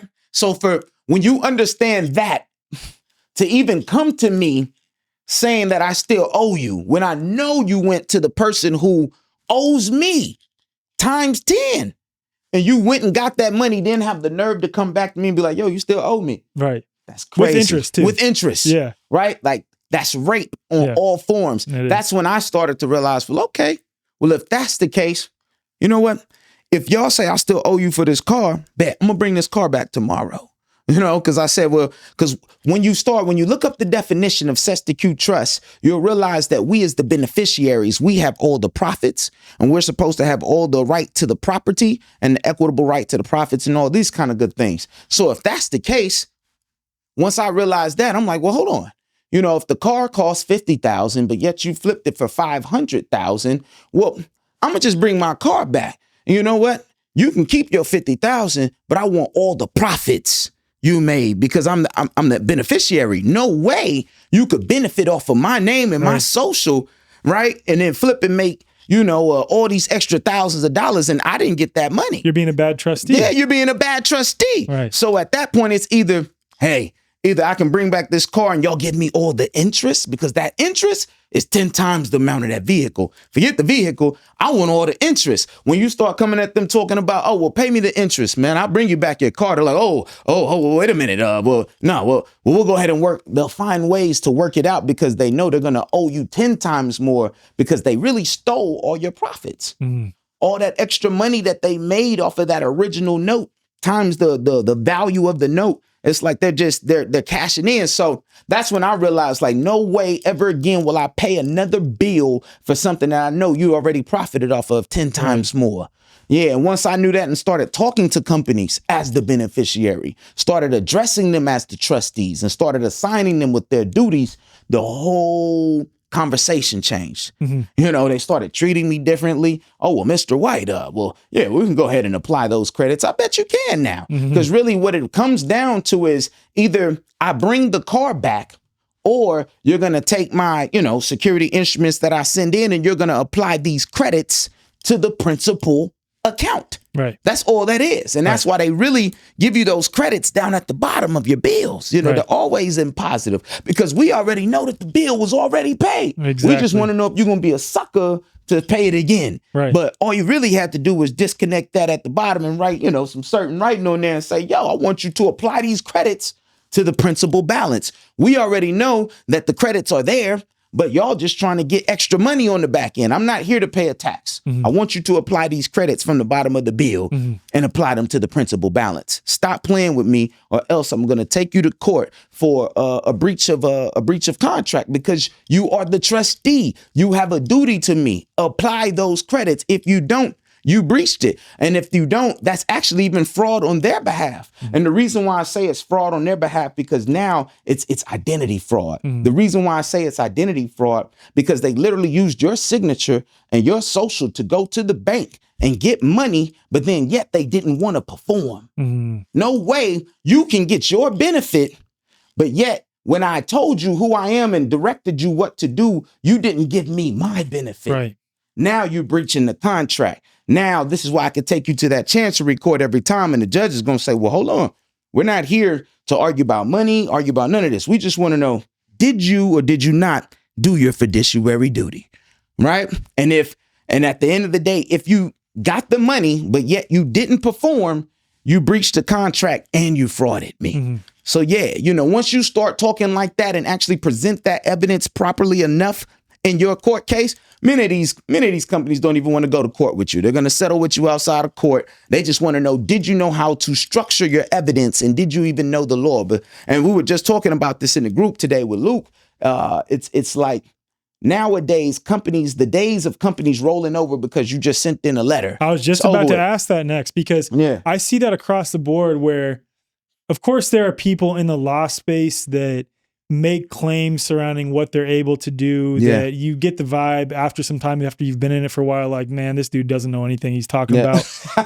and he's gassing us up 100%. But then there are other people who are like, man, this shit was working before, but now the system, so to speak, whether that's the updated. Fed, the banking system is pushing back and not rolling over and not performing, even though they know they're supposed to. So they're having to drag it out in court. And if people are wanting to discharge and offset various accounts and different things they've purchased, they're having to litigate. Yep. So now it would behoove of us to, in your opinion, to learn to litigate, I'd imagine. Because now it's like we're making people have to know everything. Back in the day, if you just had a good pen game, most companies would be like, hey, this guy knows what he's talking about. Like pay to the order. Just right. If you knew what you were doing, we'd go ahead and move out the way. But nowadays, it's like, nah, you're going to have to take us all the way to court. I want you to even petition. I want you to put all your evidence up there. And then if we know we can't win that case because your evidence is so good, well, go ahead. Put your contact information down at the bottom, because we will be calling you to say, yo, how can we go ahead and settle outside of court? Because we cannot let you really get a federal order against us. No. Because if you get an order, that becomes a precedent. This is what I've heard over and over again from people too, is that you will be hard pressed to find actual court cases. Yes, sir. So let me back up. You can piece together various codes, acts, statutes, court cases that give way to allowing exactly what you and I are talking about right now. Absolutely. But when it comes to actually settling a case in court based on that, you'll be hard pressed to find it, because they know if a precedent was set in court, the whole system would collapse, because everyone would be like, oh, that's all I have to do?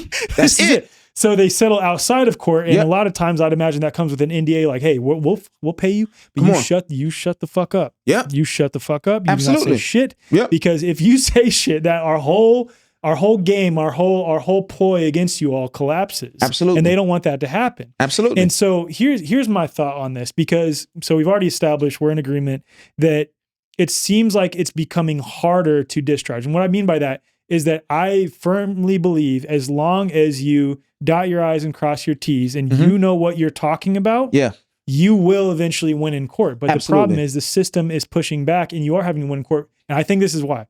So many people, and you can credit Brandon Joe Williams, and this is like a good thing. And it's also like, I won't say it's a bad thing, but you get what I'm saying. So many people are learning this stuff now. I mean, you can blame me too. You can blame Aaron Abke, Luke Story. All of us have been talking about it publicly. So many people are waking up to this, that the system's like, oh shit, there are so many of them that are doing this right now. Let's just try to drag out as many of these in court as we possibly can. Because then there will be less of them that actually get remedy from this. Because some of them will get to a certain level of court and be like, dude, I've been in litigation for 18 months. This doesn't work. I'm out of here now. And so they'll just stop when eventually they will get remedy. And here's the other thing. I don't want to go off on a tangent on this. Good. From my understanding, the whole illegal immigrant thing is because so many of us are tapping into our credit and understanding the game that they need to import more people to then naturalize, because naturalization papers take the place of the birth certificate, to then securitize that in order to back the currency. That's it. That because we need some more creditors now. Yes, exactly. Come on. See, now you're thinking on the level of banking. Yeah. Right? You're thinking that's what it all is. That's all it is. That's all it is. That's all this ever is. It's all just becoming a banker. You know, and that's when, you know, like I said, once you learn the game in the aspect, like from this point of view as a banker, everything becomes much easier. Getting your remedy becomes much easier. But like I said, you know, you still need to know the basics. Like you were saying, you know, just knowing how to cross the T's, dot the I's, do all of that. That's important, because still, when it comes to asserting the law and it comes time for evidence, that those dotted I's and you know, whatever, that's still important, because they want to know, did you properly collect your evidence? Did you properly get the you know, whatever that is, the proof that you need to prove that what they were doing was fraud or that they breached the contract. So anyway, it's like, once you understand the banking relationship and how banking flows and where the money comes from, really it's just about presenting that in court in the proper way, because they just want to know, do you know where the money even really came from? You're talking about sovereign man this and sovereign and secured party this. They don't care about none of that. Talk to me about those security instruments and who owns me, who owes you because we took your security. And you know, once you start speaking in banking terms like that, I've come to realize that judges and lawyers, they move totally different. You know, and it's because they know when it gets into the laws and the rules of banking, they really can't out fraud you without putting their own necks on the chopping block.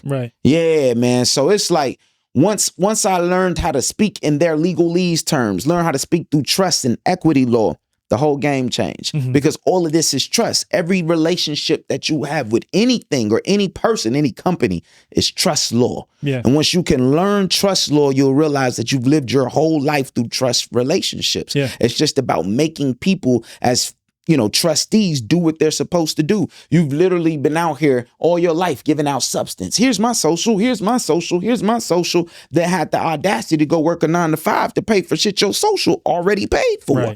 You know what I'm saying? So my dad and I talk about that all the time too. Like when we see homeless people on the street, right? You look at that and you're like, these people don't realize, and most of us don't realize, but especially in that stark of a contrast, these people don't realize that they are worth millions and millions of dollars. Millions. Yeah. And if you know, people do a lot of credit identity fraud on homeless people. That's you know crazy. what I'm saying? Because they know they don't know any better. So a lot of them will basically damn near go and hit licks on, hey man, give you a free meal. Let me just take your social. Not knowing that he's worth millions. Yeah, I've definitely heard of that happening before.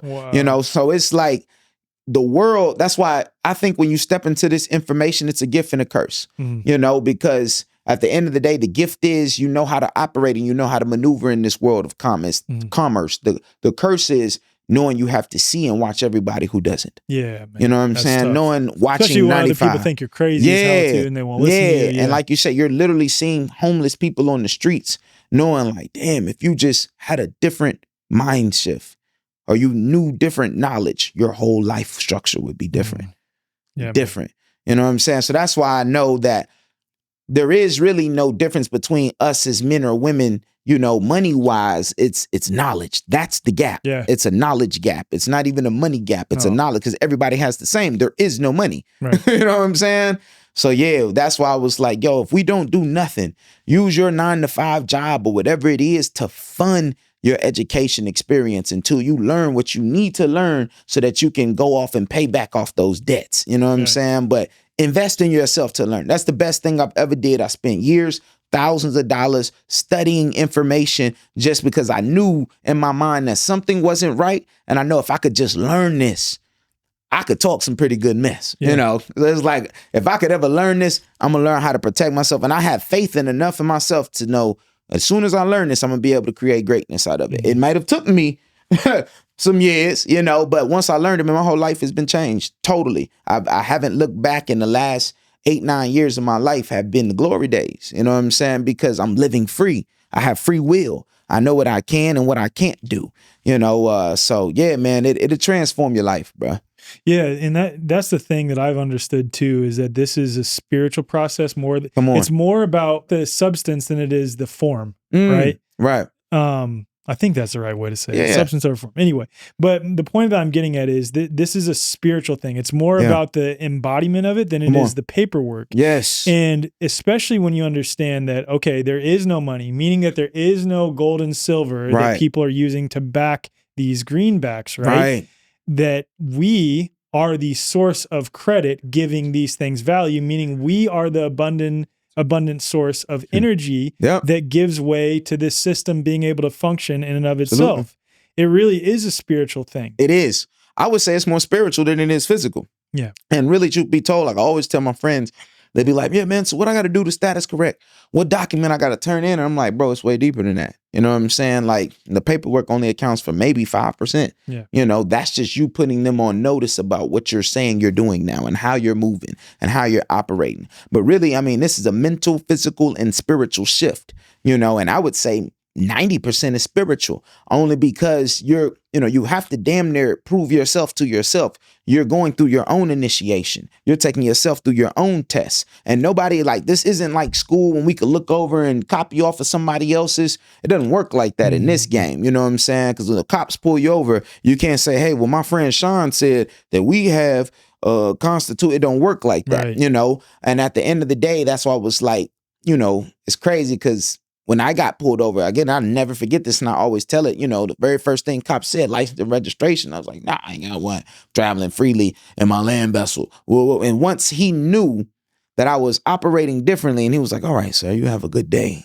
I proved myself to myself, and it was like I went through an initiation. It was spiritual, and it was like, you were built for this. Yeah. You can be a king. You can stand on your rights. You can believe in what you believe. And I mean, ever since then, I've been knocking on doors every day, like, what about taxes? Is this one real? Boom. How about this one? Is this one real? Boom. Because it's like you come to realize that everything is a facade. Right. You know, so you have to go through this. This is so much more spiritual than it is anything else, man. And once you've proven yourself to yourself, man, you'll never be able to go back because you know that there's something really, truly great within if I choose to stand on my beliefs. You know, but unfortunately, 95% of us are living stuck in fear because of what the system taught us. So that's why 95% of us probably won't ever get out. But those of us who do test it and actually do stand on our rights and see the actual solution and outcome,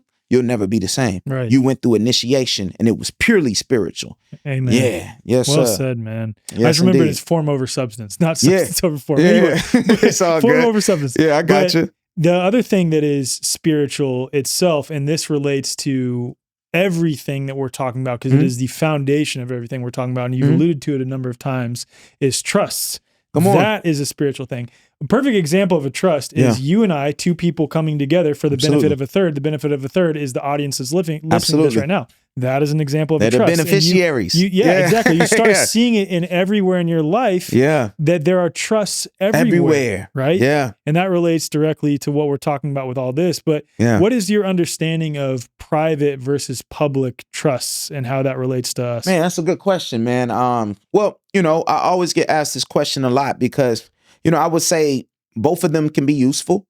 You know, because I would say operating through trust in general, besides operating through your regular Social Security number trust or CESTIQ trust is always important. But the difference between domestic and foreign is within a domestic government, the domestic government can control domestic entities. So if it's a domestic entity created to be controlled and administrated over by a domestic government, then they always have the say so. Yeah. And that's the difference between a domestic trust and a foreign trust. What about the trusts, though, that are created only in the state jurisdiction and have nothing to do with the U.S.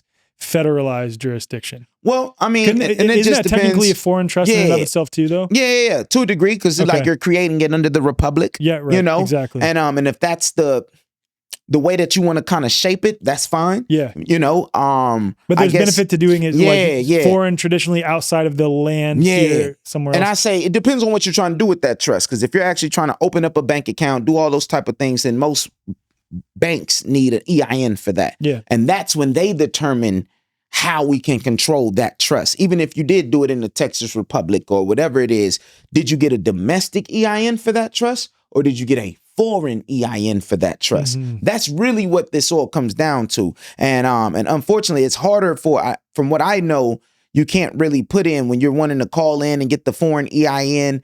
And you're telling them, yeah, I want to put it in Texas Republic. Like the computer system can't usually read it as that. And they're like, oh no, we need an actual country, a foreign country that they can recognize.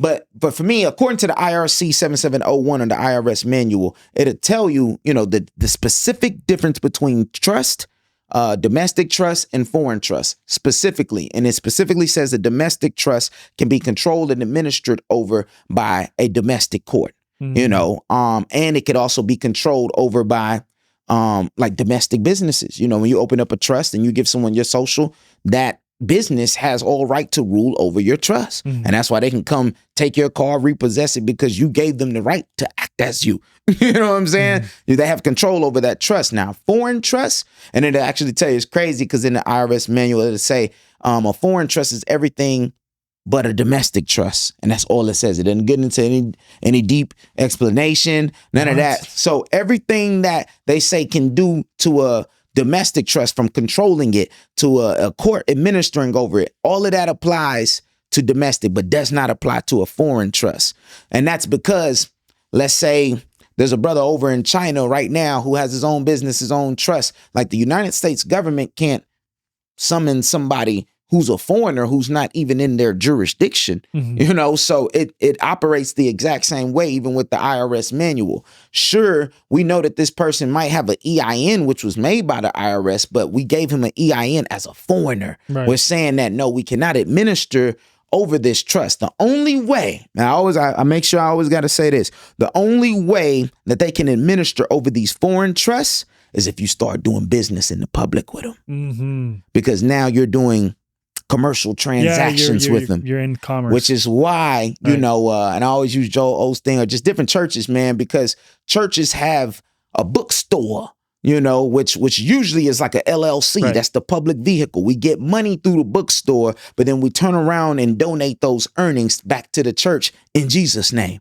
You know what I'm saying? So it's like we must create that middleman to transact with the public, because we never want to transact with the foreigner in the domestic. Right. We just convey our earnings and convey our assets over to the foreign trust. We don't do business directly with them. So as long as you always know that and keep that in your mind, then yeah, man, that's how people like Donald Trump are so cold with the game. Right. People like Donald Trump have been using LLCs for years to go out here and acquire all the assets they want. Then they'll discharge and convey those to foreign private trusts, and then they'll basically file bankruptcy on that LLC.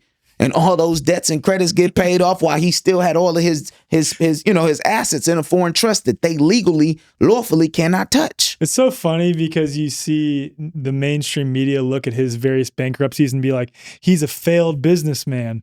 And it's like, no, he just knows the rules of the game and knows how to play it well to fund his wealth. There you go. Who else who's had bankruptcy 5-10 times and yet still a billionaire? Right. Come on, man. He's playing a whole totally different game. And it's crazy how so many people were so upset with him when he was running for the presidency. And they were like, oh, well, he only has $700 in taxes. When I'm like, bro, he's a billionaire. Why are we getting mad? And instead of asking, well, how did you do that, Donald? Right. Or Al Sharpton was another one too. Growing up, like I was always like, how are people? I understand at that time when I'm believing what I believe, like, oh, he's evading taxes. I'm like, no, people don't think about how has he gone this long and he's not getting in trouble and he has zeroed out his taxes or whatever it was. But the point is, like, people don't ask the deeper questions on those things. Right. We just want to get mad and respond because we aren't at their levels. Right. So yeah, and it's just even working with my own family, that's something that I've learned. And, they'll be like, oh, well, he doesn't pay his taxes. I'm like, I don't either. You know what I'm saying? Like, because I know that. Are you a taxpayer? Right. Are you a taxpayer? Are you taxable is the question. Right. Ooh, are you operating as the principal or the beneficiary? Right. Because that's what makes the difference between a citizen or the national. Right. And it's crazy because they tell you that in your passport when you open up the booklet. They say, yo, this passport is for U.S. citizens / nationals. Right. Even when on the application process, it straight up says that. Yeah. Like there's different options for that. Yeah. So the thing that I want to clarify too, because people always bring up various examples of people getting in trouble and going to jail for tax evasion, things like this. From my understanding, and maybe you can add to this if there's any other examples, it's when people engage in a contract with the IRS and then don't perform on the contract or try to evade performance on the contract. That's exactly it. Because it's different when, from Jump Street, you let them know how you're operating or what is, or even if you're operating through foreign entities, and that's really almost putting them on notice when you're moving through foreign trusts. Right. They just know we don't mess with them. But you have those people who get tax notices and then they'll go into these agreements and say, hey, well, we're going to, I agree to pay this much and this much if y'all give me this much time. Like it's contracts, yo. Right. Y'all are making contracts. Right. And then if you don't perform, like you said, there is no, no, I'm going to go back to my rights. Like, no, you had a chance already to assert those rights. You're the one that went back into that contract and agreed that this is what I'm going to do. We always have the right to assert ourselves. Even after the fact, we've already made a contract and said we're going to repay back. You could still come back and still assert your rights and be like, well, wait a minute, nunc pro tunc, I did not know what I know now today, and basically I can go back and reassert myself the proper way. Right. So yeah, it's never ever ends all went on. Oh, it's over with. No, it's more so about the sooner you know when to fight and how to fight, the less fighting you're going to have to do down the line, So yeah, I always tell people, man, because a lot of us will wait till we get those tax notices, or we're 10 feet deep, or we'll wait till we get in jail, or we'll wait till after the fact to then want to try and get some knowledge and learn something. Totally. It's like, nah, bro, your defense is knowing that, your good offense is knowing that you don't never have to fall into it. You know what I'm saying? Because you know how to set it up. This is such an important point, because I've even had that happen with me. So I've had people that I've tried to share some of this information with, of course, who then are like, yeah, that sounds interesting, but not right now. And then they're suddenly in trouble, in legal trouble. Yeah. And then they're coming to me in an emergency circumstance and then asking for help. And I'm like, dude, there's a bunch of other people that I'm helping with this stuff right now. Come on. I'm not going to put you to the front of the line, especially when I already tried to give you this information. Wow, I'm not the only put you one. On game, right? Like, you know what I mean? It's frustrating when that happens. It's extremely frustrating because now they see the light in you. Right. And instead of people seeing your demonstration and them following your steps, people would just rather sit back, let life bring them hell, then be like, yo, can I just pay you something? And then really even to that point, it's like, bro, I don't even really want your money. Right. You know what I'm saying? Like, because if that was the case, I'd just become a lawyer or something, but it's like, no, I'm really out here because I want to just teach and preach and show others that we can be free. But it's like, once you start coming to me to pay me to do your job, I become your God. Right. You know what I'm saying? And I don't really feed off of that. I don't really care to be that. It's like, bro, if you already know you're living in a world that's already unlimited, who gives a damn about your money? I would much rather you learn how to wipe your ass so that we can all come together and build something even greater. Man, that's such a good point. You know what I'm saying? Is a really good point. Yeah, man. That has to be probably the number one thing that frustrates me about the game. Because you will sit here and watch me preach and teach for years. I've had followers who've watched me for years. Then it's like, oh, well, I just caught this traffic ticket, or man, I just went into jail for this and that. And I'm like, bro, how is you even messaging me from jail? Oh, well, we got the pads now, man. And I'm like, so what documents I need to put in? I'm like, bro, it's going to be 10 times harder coming out of the belly of the beast than if you just had good defense to where they could never pull you in the first place. If you had set yourself up to begin with, this would have never gotten to this point. Yeah, but man, it's so hard to get people to take this serious until life hits them upside the head. Well, this is the thing too, is approaching life this way requires that you take major accountability where you weren't before, to manage your own estate, to manage your own affairs. Yeah.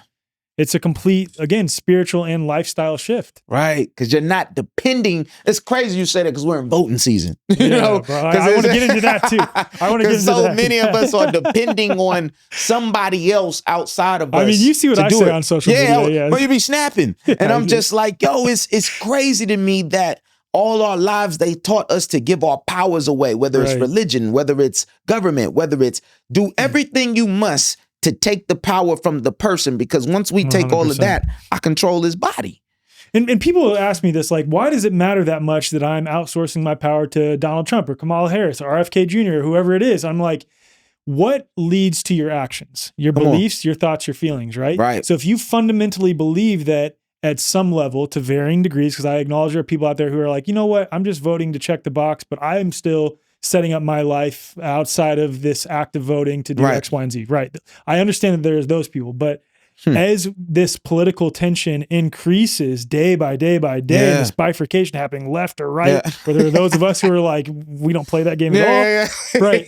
But as that's happening more and more, you're seeing the types of people who are like, unless Trump gets into office, we are totally fucked. Like we are like this country's going to hell. I'm going to hell. Imagine how disempowering that is to truly believe that your level of health, freedom, security, and ability to prosper relies on whether a man or woman is put in a position of so-called authority. Come on. That is the most disempowering thing you can believe. And what I think is, and I would imagine you largely agree, that is the entire point of it. That's exactly, take the power of the people. Right. And that's what they've been doing strategically for years, So, I mean, when you really learn, like you said, when you start taking responsibilities for your life, you almost become to slap yourself and be like, yo, what was I thinking?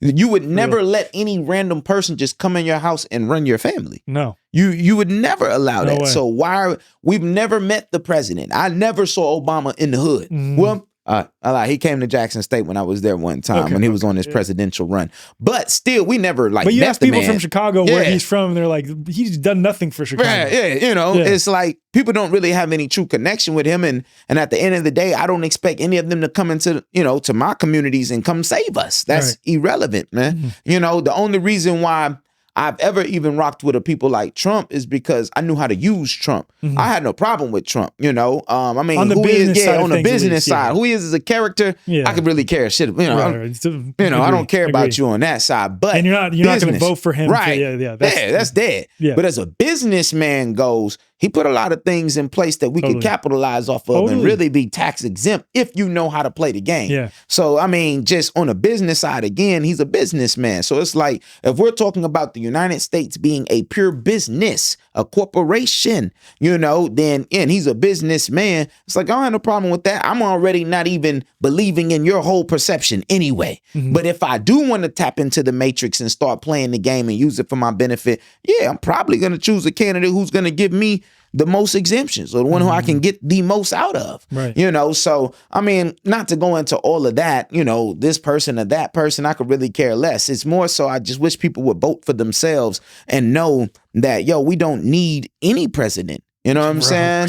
Don't get it wrong, that's cool, but you have a whole constitution that you can govern your life off right there, and you don't need anybody. 100%. Yeah, man. That's you can step out of that jurisdiction. And like, I'm not going to sit here and pretend that it doesn't matter to some degree, but I am so, I don't want to say extreme with my language, but I think that we need voices like me offering a different perspective to sort of shock people and be like, hold on a second. Yeah. Is there something more to what this guy's saying over here? Yeah. Like he's saying that it doesn't matter who's in that position. Yep. I would say it does to some degree a little bit, because I would imagine the people who are in Western North Carolina right now, there's probably a lot of people who aren't in the jurisdiction of the state right now, who it doesn't matter. Their homes were still destroyed and things happened to them as well. Yep. So it's not going to cover you to that degree if you're still having to intermix with the people who are operating in that jurisdiction. But the larger point that is had here is if more and more people wake up to what we are talking about here and step out of that jurisdiction, we can then hold the agents of the state accountable for infringing upon us to varying degrees. That's exactly it. And I always tell people the Constitution is a trust, and we, the people, are the beneficiaries. And places like Georgia, Texas isn't as clear, but Georgia, I love their Constitution, 1877. I love their Constitution so much because theirs is one of the only ones that actually say, hey, public agents are trustees of the state. Like we're letting them know they work for us. Right. And they actually called them trustees, and we are the beneficiaries, which is, and again, even again, when we're talking about breaching contracts and stuff like this goes all the way back down to that Constitution. If you as a police officer infringed on my constitutional protections that you swore to that trust to uphold, and you breached it, boom, then now you've breached it and for me, as we the people, I was the beneficiary. You were supposed to uphold that, and you breached it to go do some Roman military shit according to codes and statutes.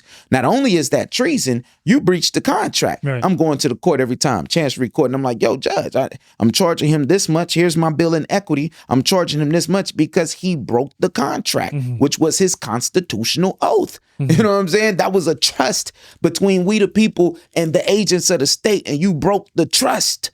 You know what I'm saying? And these agents of the state, correct me if I'm wrong, they're supposed to have an oath of office, but aren't there a lot of people who are finding that many of them don't in fact have an oath of office? Yeah. Well, what is the significance of that though? Like many of them operating without an oath of office. Yeah. Yeah. I mean, they're literally, how can I say, assuming roles in government, jobs and positions in government when they don't have the authority to speak for them. Yeah. You know, which is actually truly unlawful and unconstitutional. And which is why, again, we always in court cases, always submit a writ of quo warranto. You know, just because a writ of quo warranto is basically saying, by what authority do you have to rule on this matter? I wish you would come in here and try to rule on the matter and you don't even have a constitutional oath to do so. Immediately a writ of quo warranto every time and say, well, hey, they got to step off and they got to actually vacate the seat. And they can no longer serve in that for the time being dealing with your court case. This is how a lot of people get their court cases dismissed. Hit them with that quo warranto because so many of them are doing business fraudulently, right? Not only even for those who may have taken the oath, right?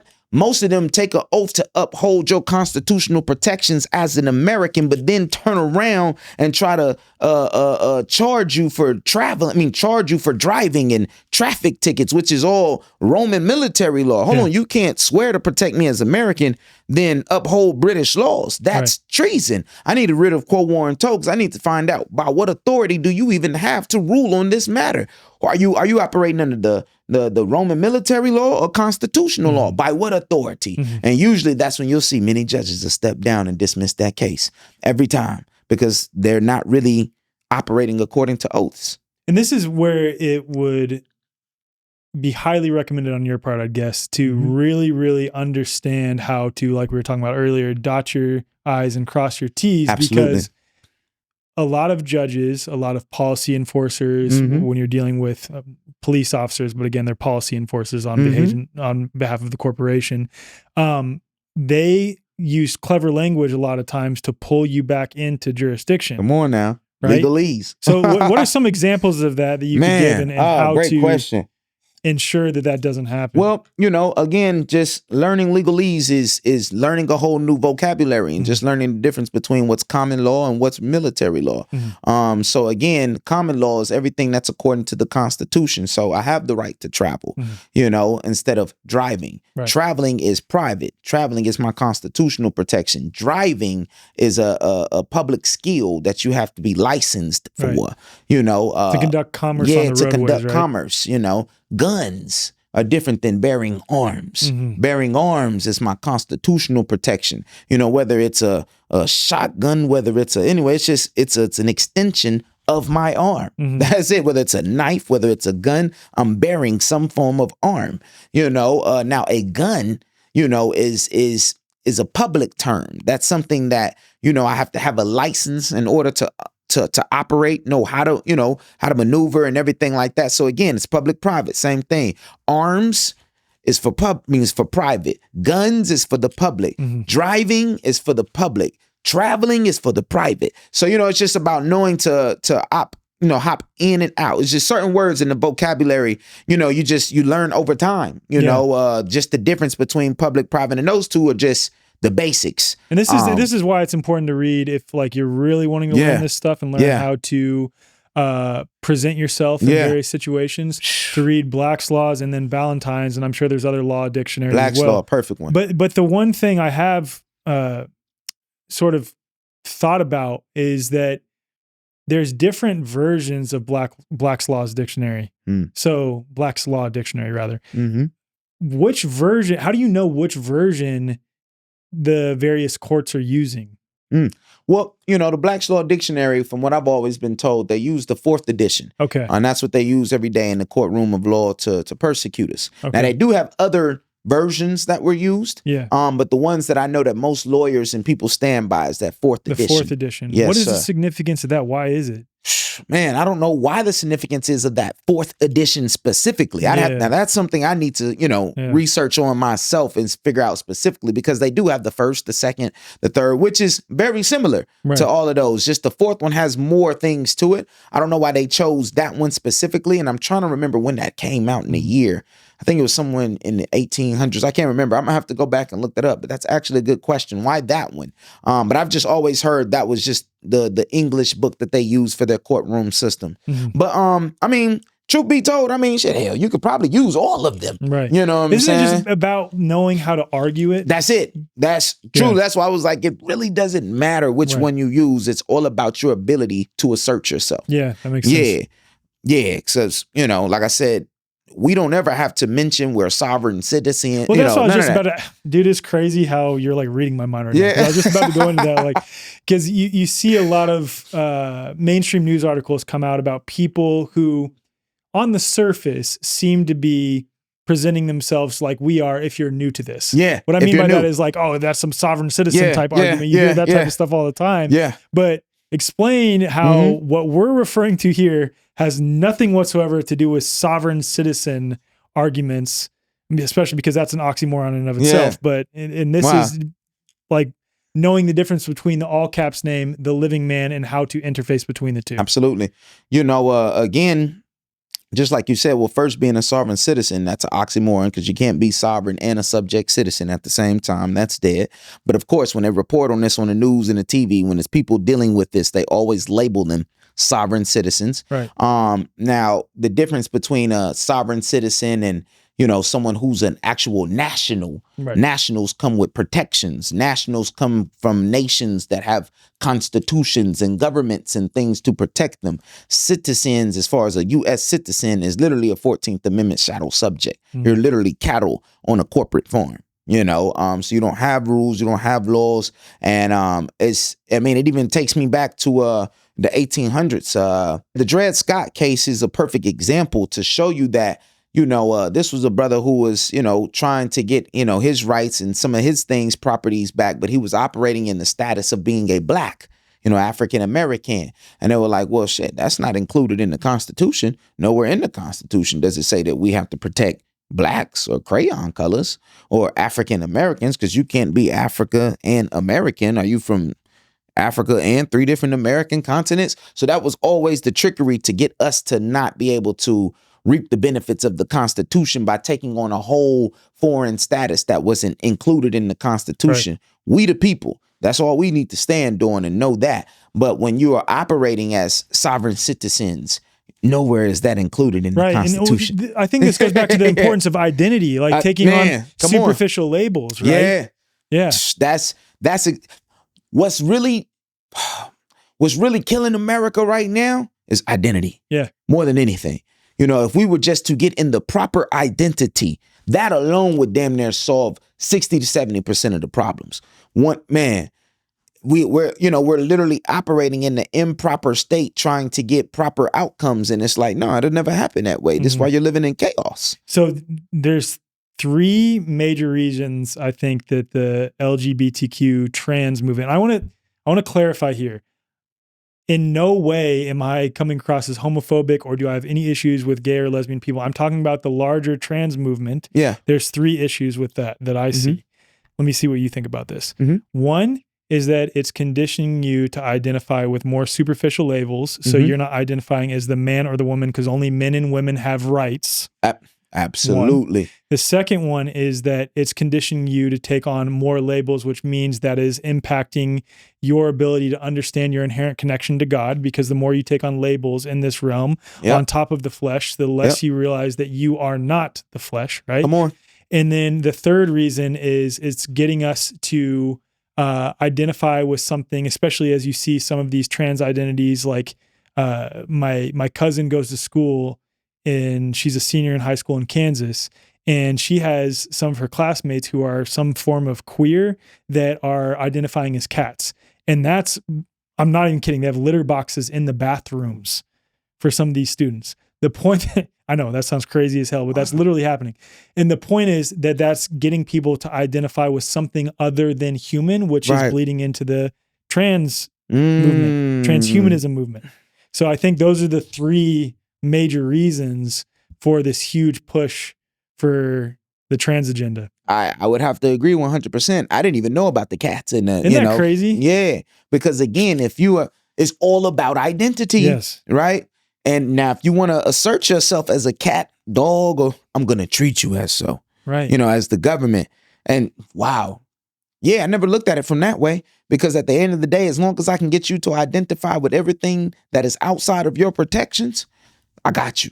And really, truly, I was always wondering, like, well, damn, why was the government so heavy in supporting and pushing and backing this? And it's because, look how many people they got now to get out of their rights. Right. You know what I'm saying? Exactly, like, man. I got you out your constitutional protections now, because nowhere in the Constitution do I ever see the word transgender. No, exactly. You know what I'm saying? Or any of those labels that they take on. And if that's what you're identifying as, I'm going to beat the brakes off of you, because I know there's nothing here to protect you. Mm-hmm. Now you've damn near reclassified yourself and put yourself on the level with the blacks and everybody else.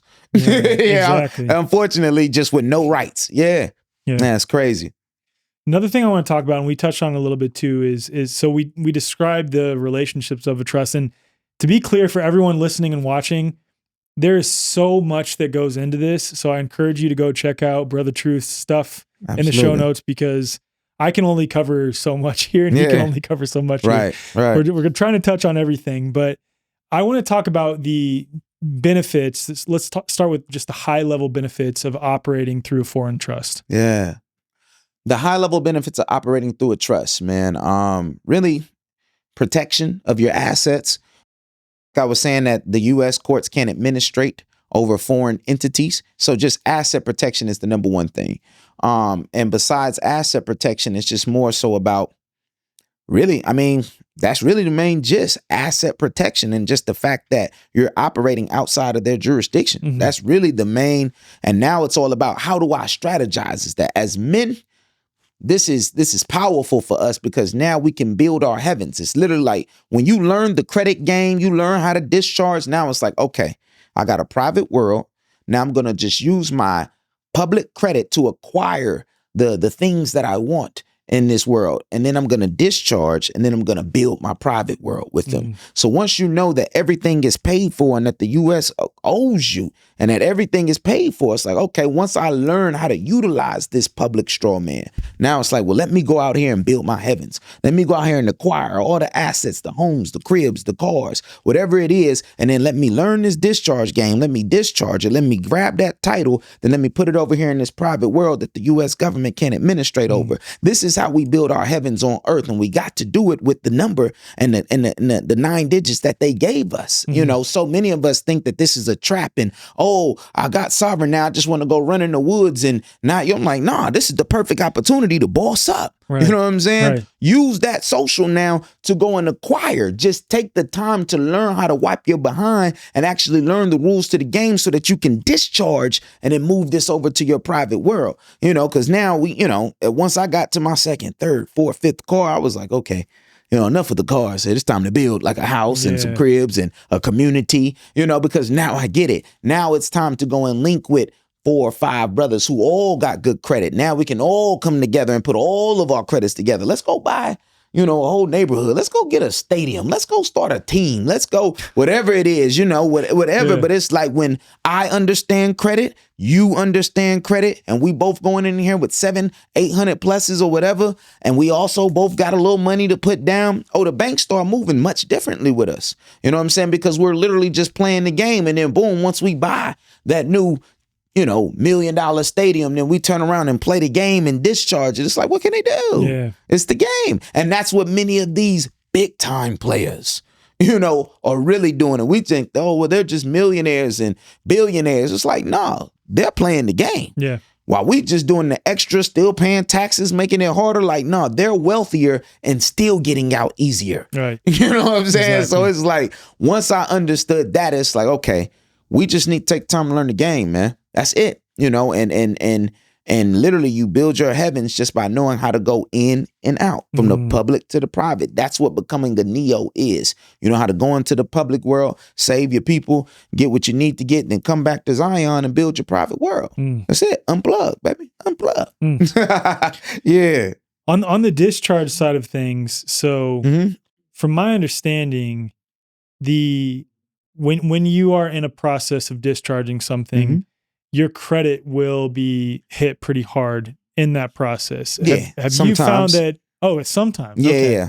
And depending on who the company is and depending on what the asset is, you know, when it's just sometimes maybe a little credit card or a little bitty account, maybe when some of them may not go all that route, but like for cars or for houses, you know, like I gotta make you feel this L some way. You know, like that's how they feel. Like ain't no way you just ran circles around me on the public side, but then turned around and just think that you're gonna have your heaven and and most of them, they know you're gonna take this, you go on the internet, talk about it, whoop, whoop. So it's like, no, we gotta cause you some kind of hell. Right. But at the end of the day, even them doing that is fraud. You know, so even in the credit repair process. Yeah, technically, right? Because this debt, first off, I'm not the debtor in this relationship, but this debt has nonetheless already been paid. Come on. Whichever discharge process you took. So there is no right on their part to put a hit even on your put that credit. on there. So which is why they end up still having to remove it when you do the credit repair. Yeah. It's never, ever, forever. That's why it's like, so many people get so headsprung about the credit repair and, I got this 500 of us. It's like none of that is forever. Because once you really learn the law, you'll see half of the stuff they put on your credit report was fraud anyway. And all of that can be removed. So once I learned the game, like that's why I was like, once you learn the discharge game, you know, whether it's a car or whether it's just an account online or whether it may be, it gets more difficult when it comes to real physical assets because there's titles and things you got to handle on a discharge. But I mean, once you learn the discharge game and learn how to credit repair, I promise you, it's like you go off, acquire what you want, discharge, put it in your private trust. Then it's like you damn near start all over and go right back up to that 700. And they damn near don't see any credit history of a car, any whoop or anything because you removed it. Now it's like, you know, so that's how I got mine, you know, 2, 3, 4, 5 cars. Cause it's like every time I went in there for a car, it was like I was going in there for my very first time. And I go in there Willie foo bobo every time. And I'm like, it's my first car. And they're like, well, Mr. White, you got the numbers and you got the bank for it. You got good credit. You know, now usually we don't give these kind of cars away to people on their first time. I'm like, hey, you know, I've been living with my mom. I just want to try something new. You know what I'm saying? And it's like, I've been saving up my money for this fast car. They're like, all right, Mr. White, we'll get you that new BMW i8 or we'll get you that Lamborghini, whatever it may be. Because they're thinking like, yeah, he got the money. And not knowing that as soon as I get off the parking lot, you'll never see it again. You know what I'm saying? Because I know I'm about to hit you with the 1, 2 in the paperwork and y'all gonna have to give me that remedy or I'm gonna charge you times 3. Because in Texas, if we can prove that we paid them, sent them a security instrument and they accepted it and you cashed it, the way that we do it through like money orders, they cash it and we can prove it, you know, and we could prove it through the post office money and you cash it and what we write on there, you accepted it. Talk to me about that. Yeah. It's crazy because if you actually go to the post office, let me bring it back. When the United States was actually first started, the post office, right, was actually, you know, backed by the Treasury, the true Treasury, because there's a difference between the post office and the postal services, right?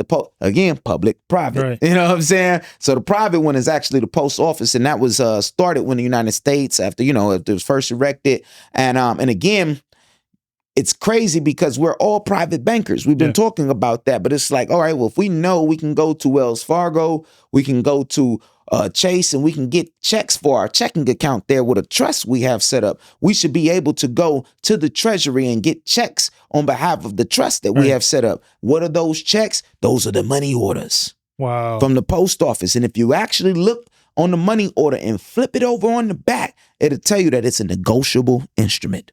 Whoa.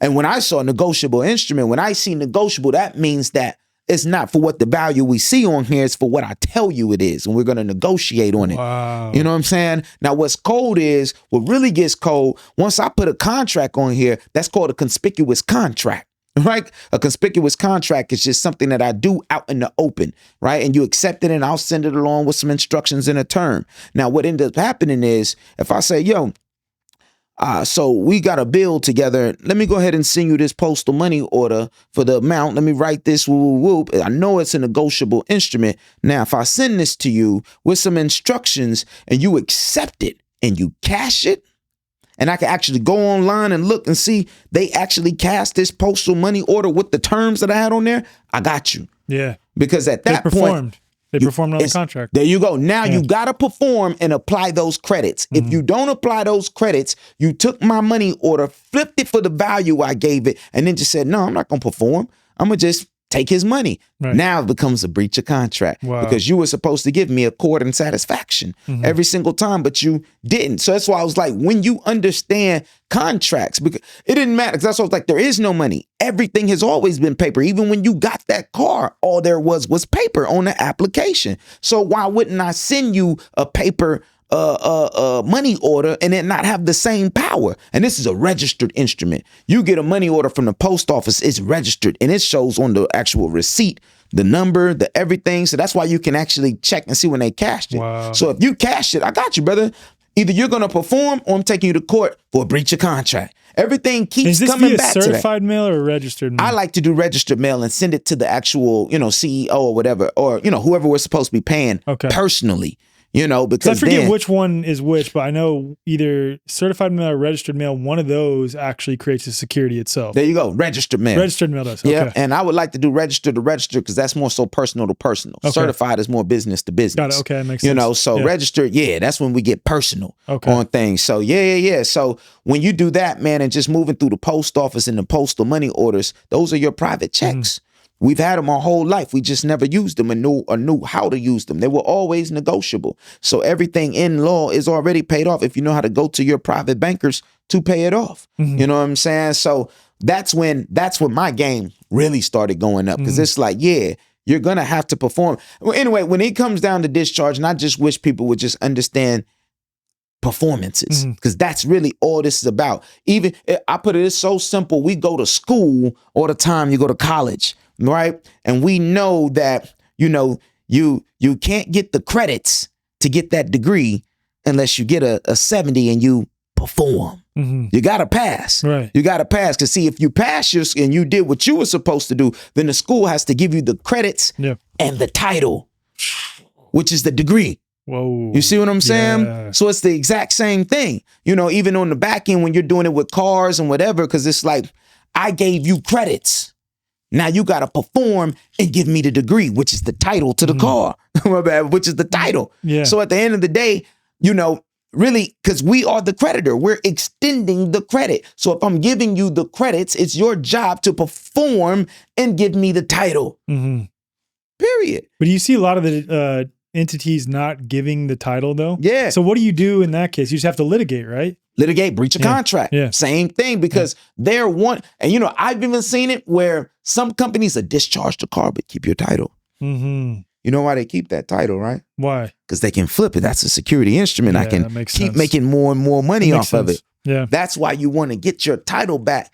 Because if we ever learned how to securitize too, which I know some people who can, you can flip it and you could do the same thing. You know what I'm saying? Yeah. You could do the exact same thing and flip your security for the exact same thing. So it's like they know what's going on and they know as long as they keep the title, like the title is way more worth than the car is. Of course. I'm getting $500,000 off the title while you just got $50,000. You just paid $50 for the car. Right. Nah, who cares about that? They don't give a shit about the car. It's more about the title than it is everything. Yeah, that title is what gives them the ability to come repossess your vehicle, take your house. It's all on that paper. Yeah, it's crazy, man. Yep. And most people have no awareness. None. So in general, you think that overwhelmingly in the majority of cases with discharging as of late, especially after the COVID era, from what I'm hearing from multiple people in the law space, discharging is still a thing. It's just that discharging is becoming increasingly challenging because you are having to litigate. Yeah. Challenging 100%. in the sense that it's going to take some time a lot more now than it has before. Yeah. Because again, assuming that what we're talking about here in any given case is following all the codes, acts, and statutes to a T, following the UCC to a T, and abiding by those various regulations correctly, then technically they have to follow their own codes, acts, statutes, and the UCC, and it just takes time because they're trying to drag it out in court. That's it. That's helpful to hear because you see a lot of people who are so skeptical of this stuff, justifiably, especially because they're just learning it. A lot of people are learning this pretty quickly right now, and they're like, this all seems like bullshit when they see discharges not working. Again, it's not that it's not working, it's that you're having to litigate. Yeah. And maybe there's some other creative remedies that people, maybe only a few people know, and they're 90%. Not telling other people, things like that sort of happening behind the scenes too. And it's so crazy you say that because they know, they know that 90% of people aren't going to do the litigation. Yeah. We aren't going to actually study, to actually learn this information to, like you said, we got people who'll be like, yo, can I pay you to do it for me? Yeah. And I'm like, I don't even want to go to war for you like that and put that on my soul. But they know 90% aren't going to do it. Now, what they do know is so many people are out here talking about it, and people are so curious that they know they can just put in a Google search and we can just find a little quick template and be like, shit, let's give it a try. Let's piss in the wind, see what happens, And they know that most people, when they send in that first letter, companies know these people probably don't know what they're talking about. So let me reject it real quick.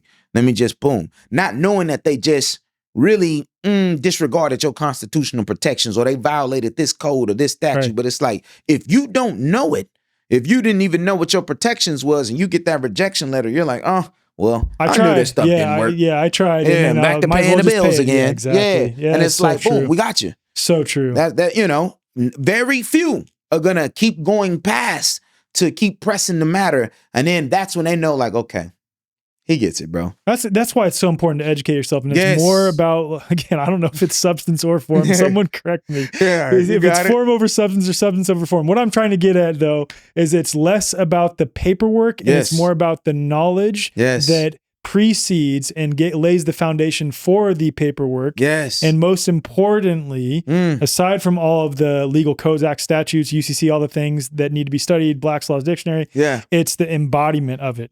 Come on. That's the most important thing. That's it. And if you learn how to embody it, whether you're dealing in the courtroom or whether you're in a traffic stop or whatever it is, we know the difference between a real beneficiary, a living man, a god, what they would call, or, as a stick figure.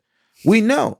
I know just even in a traffic stop, when I ask you license and registration and you dig in your back pocket and you pull out that license, oh, well, good sir, you're giving me the license to whoop your ass. You know what I'm saying? Excuse my language, but at the end of the day, but when he's licensed and registration, oh no, I don't have a driver's license. I'm traveling freely in my land vessel according to my constitutional Bill of Rights here in the state of Texas, according to the 1876 organic constitution. Once he knows that and he looks at you, he's like, oh, all right, sir, well, you have a good day. Right. Because he knows he can actually, he can get, he can sue me. He could get my bills cut off or whatever. It's like, yo, when you're dealing with the real living man, you have to treat us like you swore oath to, especially when you got the new little cameras on your chest and everything like that. I wish you would.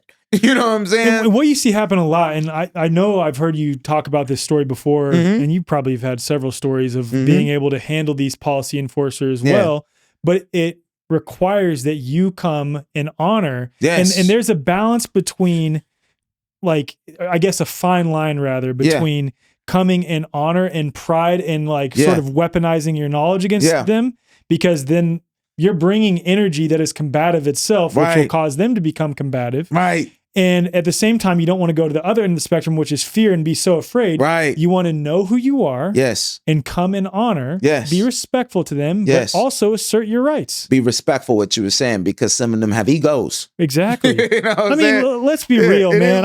I'm thinking of the dudes from my high school that ended up becoming policy enforcers. Boy, a lot of them had the biggest egos ever, or had just a God complex. And or the I'm kids not going to say got that's beat always up. the case. Exactly. Or the kids that got bullied, so they want to be able to, project that onto other people. And I'm not saying that's always the case, but that's unfortunately in this day and age how a lot of these policy enforcers are. Absolutely. Not all of them, but some. So it's never about ruffling the feathers. It's really about just having a conversation. No different than me or you are having a conversation right now. That's still a human being. That's it. Still a man or a woman behind there. And when you could talk to them like that I mean, and it's been times where, I mean, I can't lie, where I was pulled over just traveling back, because I got private plates, like coming back from Austin one time, and I think it was in Giddings. You know, it was a little small town in Texas, you know, and they were just out thirsty this night, you know, and they're trying to meet their quota. Yeah, on the 28th of the month or something like that. You already know what time it is, man.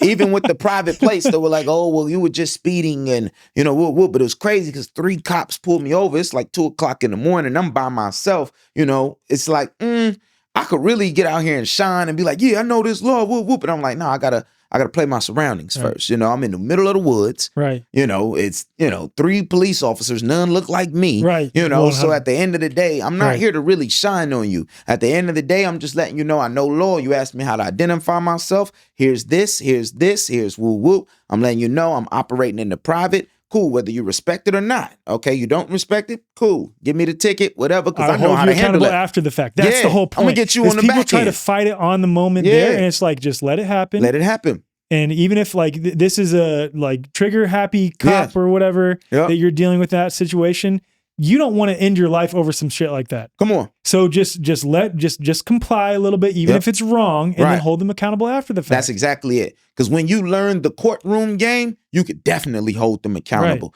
100%. And that's really how most of the times they just end up dismissing your cases, because it's either they dismiss it or they're going to have to hold their counterpart accountable. I've seen that happen actually with a friend of mine who is in Hawaii.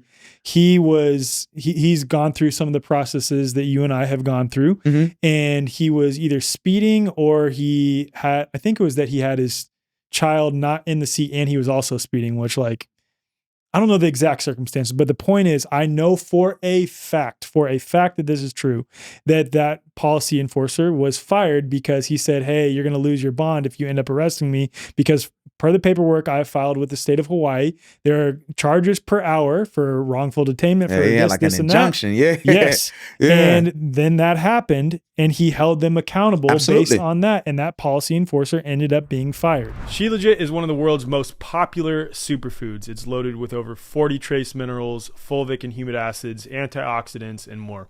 It's a resin or tar-like substance that seeps out of the rocks of the Himalayas at extremely high altitudes, formed from centuries worth of decomposing plant matter and microbial activity, distilled by pure rainwater and pressurized by tons of mountainous rock. In a way, you could say it's kind of like the lifeblood of the earth itself, and we can use it to enhance our daily lives by absorbing its power into our body cells. However, if you've tried Shilajit in the past, you know it's true when I say it does not taste good, and that almost seems like an understatement. Some people say it's like licking an old used ashtray, and some people get a little more descriptive than that. Let your imagination run wild. It's pretty bad. But one thing is for certain. I've tried tons of Shilajit products, and no one has ever been able to cover the flavor, let alone make it taste good, until now. My friends at Organifi just released these new Shilajit gummies, and they actually taste good. They deliver 250 milligrams per serving of pure Himalayan Shilajit.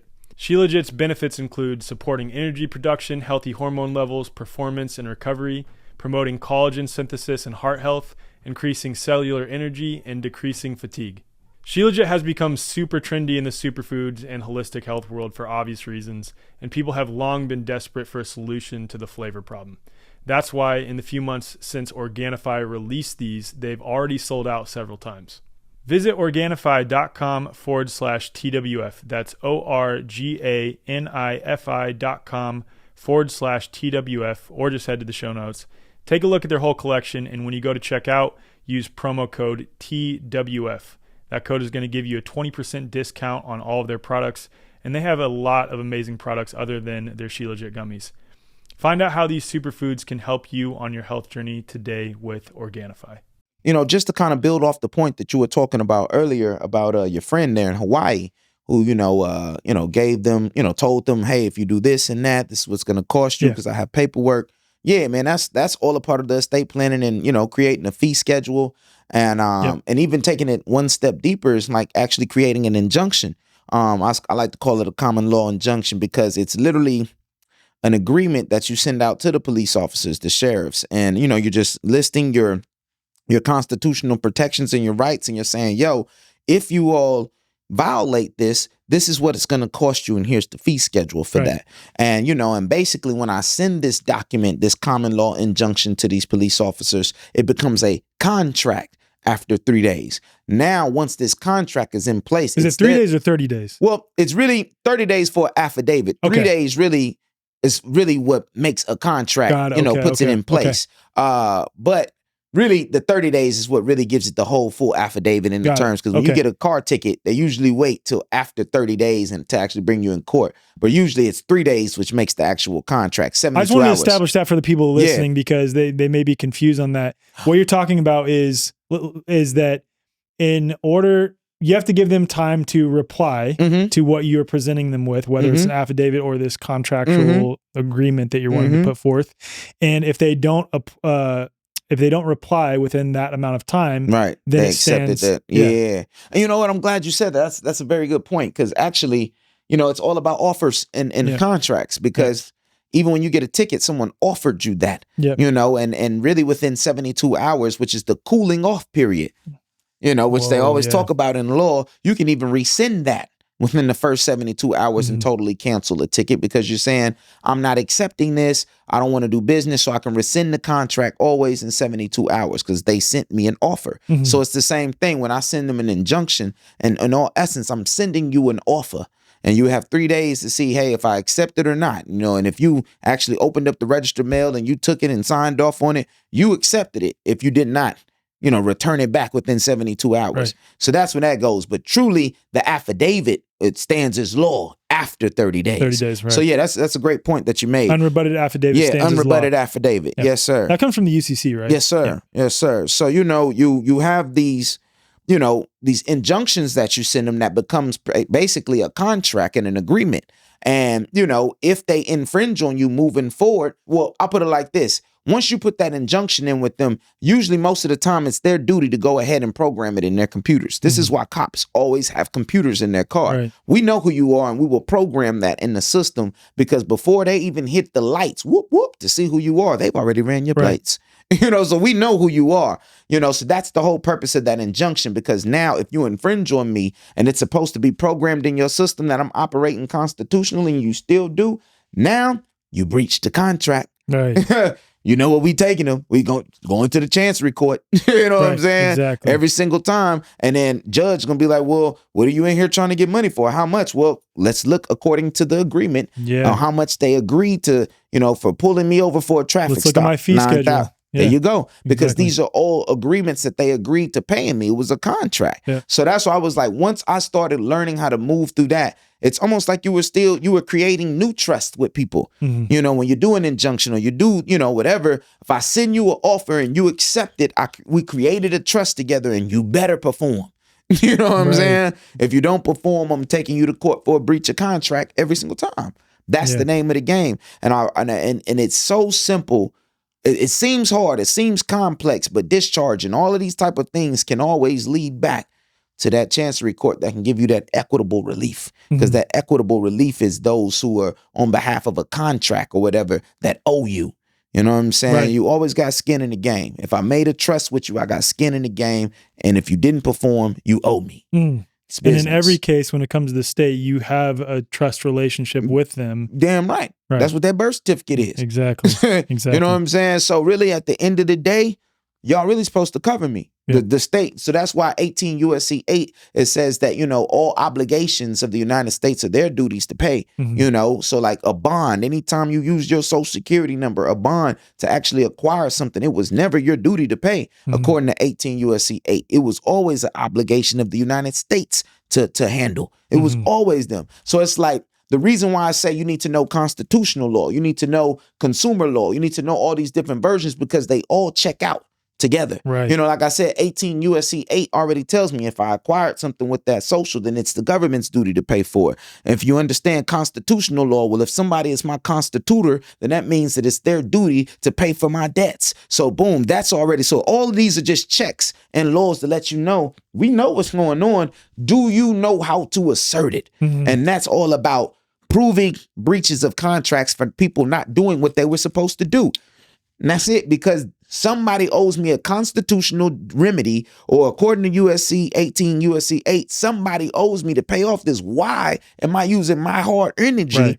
That's how slavery works. I'm not here to be a slave anymore. Exactly. I'm a free man. Yeah, it depends on the context of the situation. You can jump into various jurisdictions. Yeah.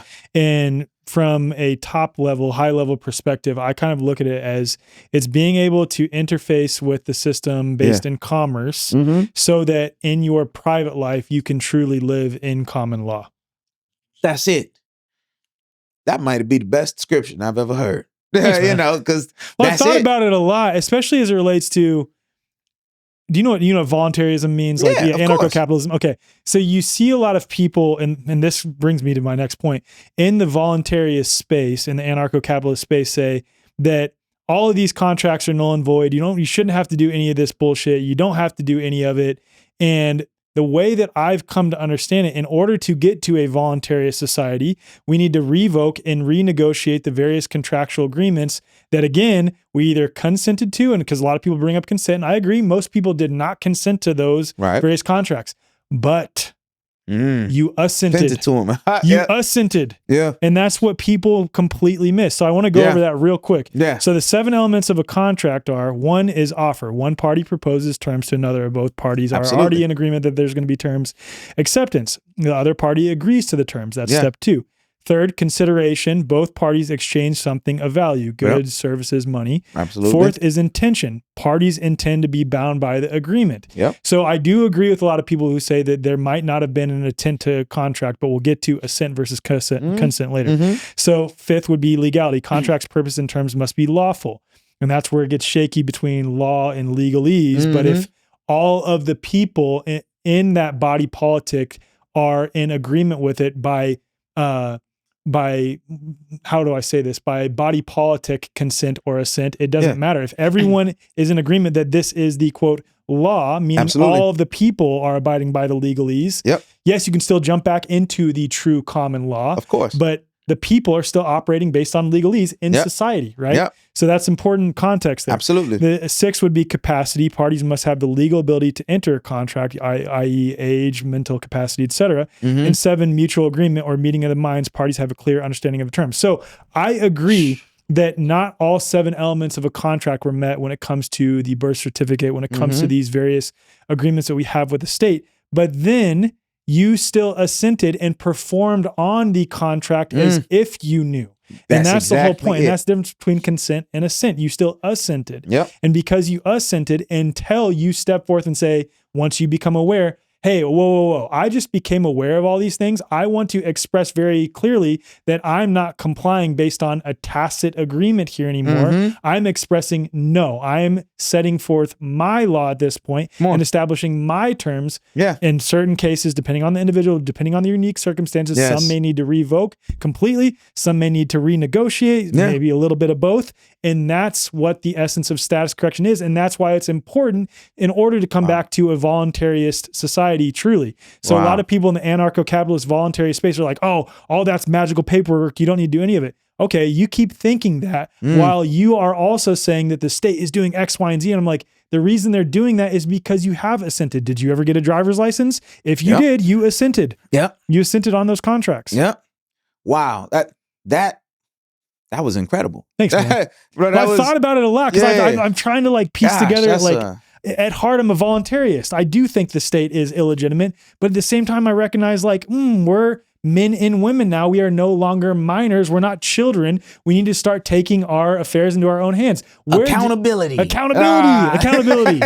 Right? Woo, man. And that's what we really lack here in America. Exactly. Men and women, accountability. My God, that pretty much sums up status correction right there in a T, because even, the assenting and, consenting, that's Did I get that right, by the way? I think I covered absolutely. That okay. Because now it's more so knowing that, okay, I assented to this. I know I'm taking accountability. Now I'm coming back in and say, well, hey, you know what? I am the beneficiary. I'm not the implied trustee. Right. That's what they usually think. That's why people end up going to jail when they go to court, because they gave up their body as the trustees Right. instead of acting as the beneficiary. Right. So it's the same thing when you realize that, okay, well, maybe I did assent to this. Now, how do I correct this problem? And you can. And that's the thing. That's the thing about assent that is so important, is that when you do become aware of the full terms that you were maybe not aware of before, you absolutely have the ability to revoke. Yes. Revoke your consent. You get what I'm saying? Revocation or revoke. Yeah, that's exactly it. Yeah, 100%. And it's like, they know. I put it like this. We work a 9 to 5 all the time. And we always say, well, how do we get out? When you're ready to leave a 9 to 5, you give them notice. You know what I'm saying? So it's the same thing when you are ready to start really exiting the matrix, this corporation, you got to start putting people on notice and say, hold on, I'm no longer operating like this. I'm out of here. But hey, I'm still a free man, and I'm just here now controlling this entity. My physical body is no longer yours to have. Yeah, I control that, and I control this estate now. That's it. But until then, people are literally living life thinking they are that name, all caps. So whatever happens to that name is supposed to happen to my body too as well. That's what they feel. That's what they think. Man, right. Bro, this podcast is going to be so powerful because it really explains the root of where this really starts and where it begins, and how you can find a solution to actually get out, because to me, this is a real conscious conversation to two brothers who have made it out. We may not be perfect. Right. We might not have everything in line, but at the end of the day, still have a lot to learn, still both of us. But we got it here. We got it here. That's the most important thing. We got it here, and that's where it starts. Yeah, absolutely. And just knowing that the world that we live in is not what we've been taught it to be. Amen. So that to me is truly the first part of status correction, is just being aware. And once you know that you are aware and know that there must be a change, then that's when you can start being proactive and say, well, hold on, what is the change? How do I do it? Yeah. What are these steps? But me personally, man, gotta get the knowledge first. Gotta get the history. Gotta understand it. I advise everybody to go and watch this recording, because this here is going to give you the foundations and know exactly where you need to go from here on. Because I think most of the questions that people have in fear are just the ones that actually stop them from even starting the process. Right, totally. You know what I'm saying? Totally. Oh, well, I don't, well, what happens if this and what happens in that? And they'll actually really remain stagnant for years until you be like, yeah, bro, all you do is just sign this and that. And you cool. That ain't even matter. You be like, for real, that's it. Oh, well, let me go. And then it's like they take off. It's like, nah, so at the end of the day, a lot of us are just stuck at the bay. Yeah. Because we have questions of concerns. But, unfortunately, this all is going to come down to your own personal commitment, man. Right. And what you're going to apply yourself to do and actually research. I don't care how smart you may be in your everyday academics and grammar. You're gonna have to unlearn and relearn, bro. Right. This is school all over again. Yeah, 100. 100%. I can't agree with that enough, especially because I've come to understand the truth about so-called infectious diseases and virology, and then when I started learning this stuff, I was like, dude, this is like that times 100. The law legal space, there's so many rabbit holes to go down. And what's amazing and also can be overwhelming, especially in the US, because we do have the de jure and de facto versus in Canada, they only have the land and then the corporation. Yeah. In America, it presents, in the United States, it presents both an overwhelming and incredible opportunity in that there is remedy on multiple levels in multiple ways. Yeah. And it's like, damn, I don't know which path to take. And that's where it's incredible that people like you have made I-Self Law and Master. Yeah. Yes, sir. iSelfLawandMaster.com. Yes, sir. You can find all that in the show notes for those who are watching and listening. But what are some of the things that you cover there to sort of educate people, to give them sort of step-by-step approaches on how to come into this understanding? Man, well, just kind of a lot of what we already talked about today, but me being I'm a historian before I'm even, a law teacher or anything like that. So I like to start off with just the history and giving people the depths of how this matrix came together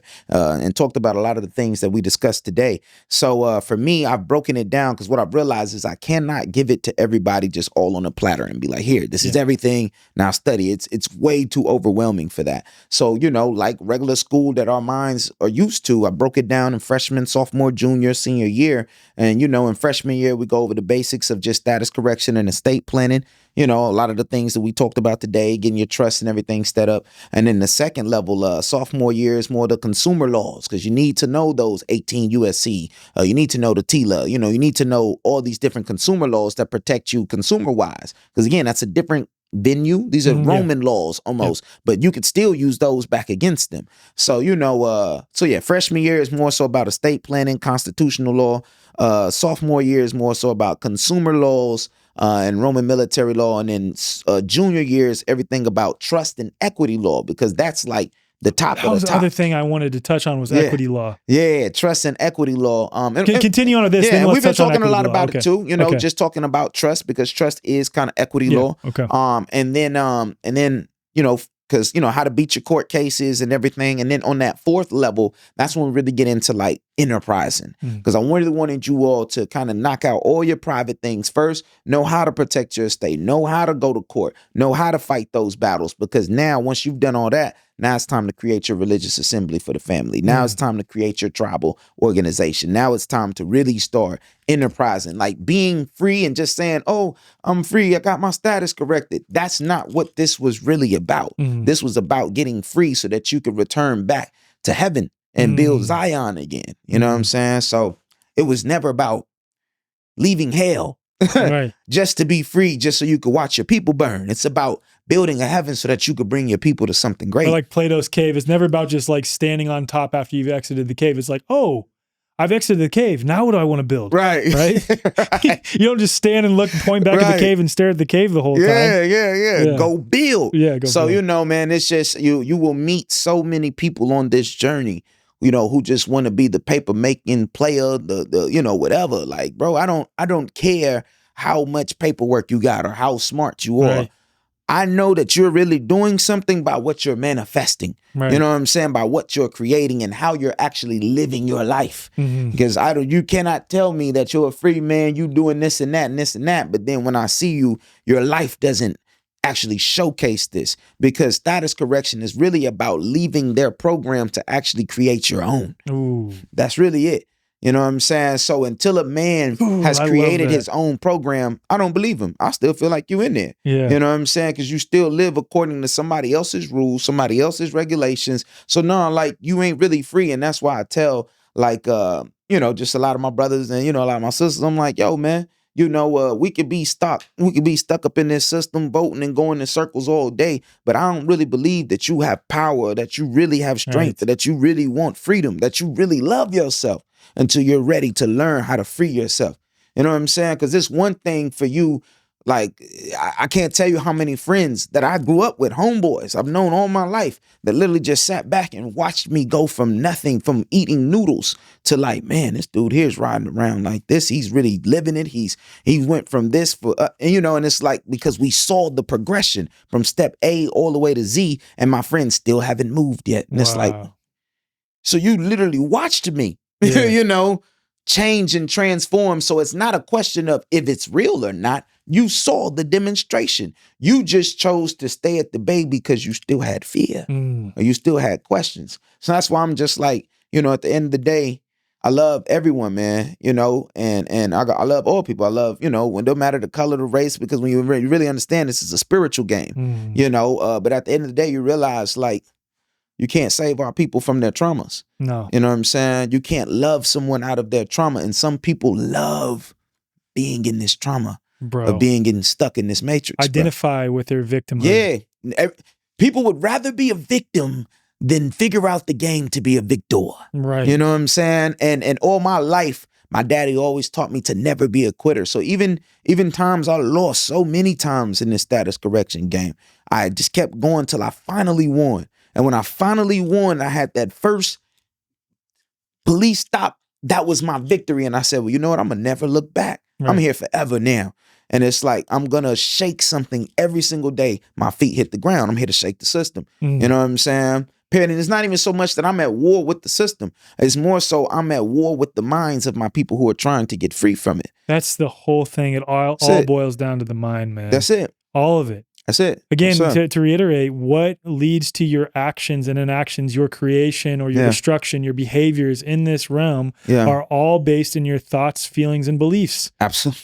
It all starts there. So It's when people are like, there. well, what's your solution when I point out the like fallacious nature of government itself I be and wanting voting. to snap on your post sometimes. People be talking stupid. I be like, man. Well, I look at it and they're like, well, what's your solution? I'm like, don't you get that the only solution is for each individual to cultivate their own solution by changing their thoughts, feelings, and beliefs, because that's what precedes their actions. That's it.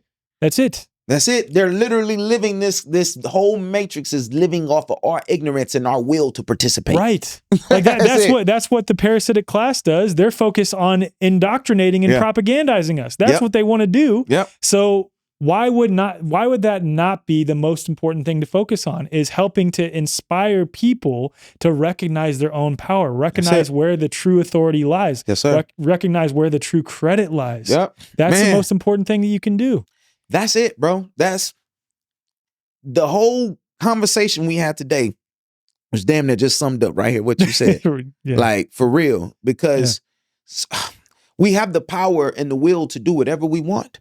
You know, we can literally build and have whatever we want, but the thought of disbelief starts by being in this matrix and being told that we cannot do this or we cannot. You have laws and regulations to, like, just imagine if you were a child who grew up in this world and you never knew limitations or regulations, you would probably fly. Yeah. You know what I'm saying? Absolutely. You would levitate but you've been told so much that you can't do. You're not this. And that's why I was like, for me, status correction gave me whole new wings. I felt like Red Bull. Mm-hmm. You know what I'm saying? Because it was like every day I'm flying. You know, just on something new. And it's like I didn't even. And like you're on the health side of things. You talk a lot about health. And one thing, like I got a lot of brothers from Yaki, LifeWave, a lot of good brothers, man, that are scientists. Dr. Sebi's son, you know, different brothers that I've connected with, and just actually sitting back and watching the people, like they've healed. I've seen the results on paper. They've healed cancer. They've healed, you know, just all these different things. But it was like, and you come to realize, it was like, well, hold on, how did y'all do that? Without, you know, you didn't have all the money, but they're like, nah, man, it's just natural healing. Yeah. And I'm like, well, wait a minute. But then that's when I realized, well, hold on.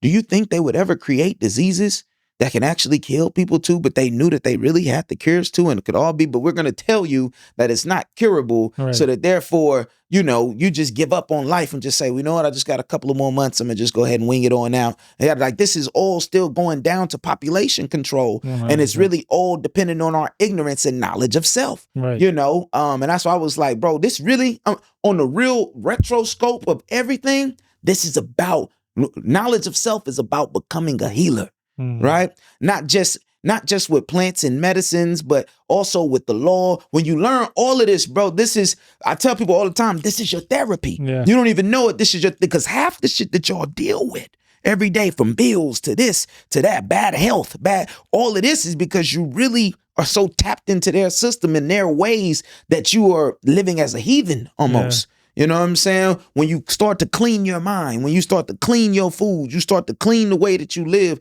your whole body and your environment will start to mimic that. Well, you know what I'm saying? But bro, can I share what I always say? Yeah, go ahead, brother. I'm sure people will laugh at this that continue to listen and watch this podcast. I never thought that I would apply what Eileen McCusick said to a law-related podcast, but my friend Eileen, the reason I'm bringing this up, this context, is because I bring up this quote like every other episode. So my friend Eileen always says that a strong, coherent field overtakes and entrains weaker, incoherent fields. So what you're talking about with becoming a healer, not by just the natural medicines, but by how you embody what you believe and embody a new way of being and embody sovereignty. Yeah. You're helping to be that strong, coherent field that overtakes and entrains and brings into coherence the weak, incoherent fields around them. Man, and that's why when you walk in the rooms, you naturally glow. People naturally gravitate to you. And it's because you don't even have to say nothing. It's just you have an energy, you have a light. And it's just like, man, I don't know who you are, but I don't know, just something told me to come meet you. What's your name? Yeah. But I can't tell you how many times that has happened. And really, truth be told, man, you know, I've gone around and done tours all over the country. I've gone to some of the worst cities of the worst. Baltimore, Philly, I'm talking about where it was just grimy. But I mean, I'm walking in the middle of the hood. Hey, how's it going, John? You know, whoop, whoop, you know, but it's an energy, you know, that you carry. And it's like, they don't treat me like that. But it's like whenever I go, oh man, hey, how you doing, brother? Man, let me walk you around and make sure you're good out here. But it's always like when they know and they see the godliness in you, they know that your vibration is higher. It's like, well, nah, they almost felt devoted to make sure. Well, we got to make sure we serve and make sure this brother's taken care of. Because we know he has a mission. He has a message that not only I can profit off of, but benefit off of, but the whole community. Right. So it's like when you become the light, the world just wants to attract and make sure that they can protect it because we can't let nothing ever put it out. Amen, man. Amen. Real talk, man. This is the light. We are the light. All of this, this is the way forward, brother. Yeah, we are the light. There's no ifs, ands, or buts about it, and just to be alive in these times, man, this is the most crucial times in the past 6,000 years. To be alive, and I'm not going to get into the ancestral side of all of this, but ever since December the 21st, 2012, that's when the Mayan calendar ended. And that was the end of the old world. We went into a new age, the age of information now, and those of us who want the light, those of us who want the truth, it's out there for us to get it. Amen. You know what I'm saying? This is why, ignorance of the law is no excuse. Ignorance of truth is no excuse. Of because health, of all of it. And they got that part in the Bible. I can't think of the verse in them, but they'll always say, God will always show himself to you. Yeah. You know what I'm saying? It's just about, did you accept it? And we know what kind of foods we shouldn't be eating. We know how we shouldn't be living. We always see demonstrations of that and what we should and shouldn't be doing, but what our will and what we want to do usually doesn't play out on sometimes on our good conscience. So, Right. So at the end of the day, we deserve everything that happens to us in this world. Every Amen. good thing, every bad thing. Right. And people might not want to hear that. You know what I'm saying? Even going to jail, we got to take accountability. Because whether it was your lack of or whatever the case may be, you being in the position that you were in your life in that scenario is what led you to that. Amen. Yeah, man. So, and at the least, you can use that as an opportunity for transmutation. And I always think about this, man. How many people out there have had it way worse than me, have had less opportunity than me, have had less people in their corner than me, and have still found a way to thrive and still found a way to have joy and experience happiness and experience abundance in their life. So what is preventing me from doing the same? Exactly. What is my excuse? Yeah. What is my excuse? So that's why, in this game, and people always say, oh man, well, you're just arrogant. You learned and, you think you're just better than everyone now. So I'm like, no, it's never that. And I don't want anybody to ever think that. At the end of the day, it's just about knowing what is and what isn't. You know what I'm saying? And what's truthful according to their own system and what's just playing horse and pony. You know what I'm saying? So it's like, nah, man, once I learned the truth and I started to live in it and become it, it was like, man, I could care less what people think about me now. Because it's like, yo, you're living in hell. I'm in heaven. And, I can't tell you how many years, how long it took for me to get over my conscience and like people, family, friends, and woo. You really have to grow thick skin for this, bro. Yeah. You know what I'm saying? Because you really have to come into self-love. Yeah, you do. You're not seeking validation outside of yourself anymore.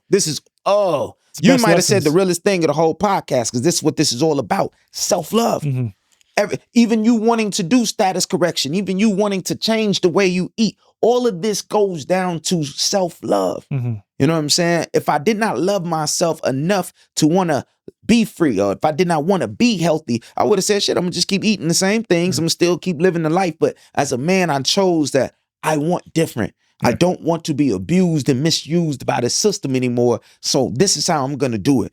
I'm gonna legally, lawfully start living this, living this way. And now when I come across people like you and Luke, I come in and y'all got all the different vitamins and stuff on the head. I'm like, whoa, and these ain't the vitamins that you're prescribed. I'm like, well, wait a minute. I'm like, okay, like just even being around other people that are in this essence, it naturally motivates you to be like, oh, well, I'm gonna start eating healthy and I'm gonna start doing this and that. But again, this is what happens when you start circling yourself, I like to say, around gods, people who are kings, queens, gods, because we all think the same. We start doing this. And this is why I said, yo, the real remedy is us just waking up, because we can't do it with 2, 3, 4, 5 people. Just imagine if we had thousands, just 1,000 of us who thought, moved, and operated this way. We change everything in the U.S. I think that all the time. Yeah. Man. I think that all the time. You hitting hundreds of thousands of followers. I'm hitting hundreds of thousands of followers. People like Luga, all of these people are hitting hundreds and thousands of followers, and this is just a handful of us. I know. If we could actually somehow get our hundreds of thousands to activate, and we had 1 million who were ready to go.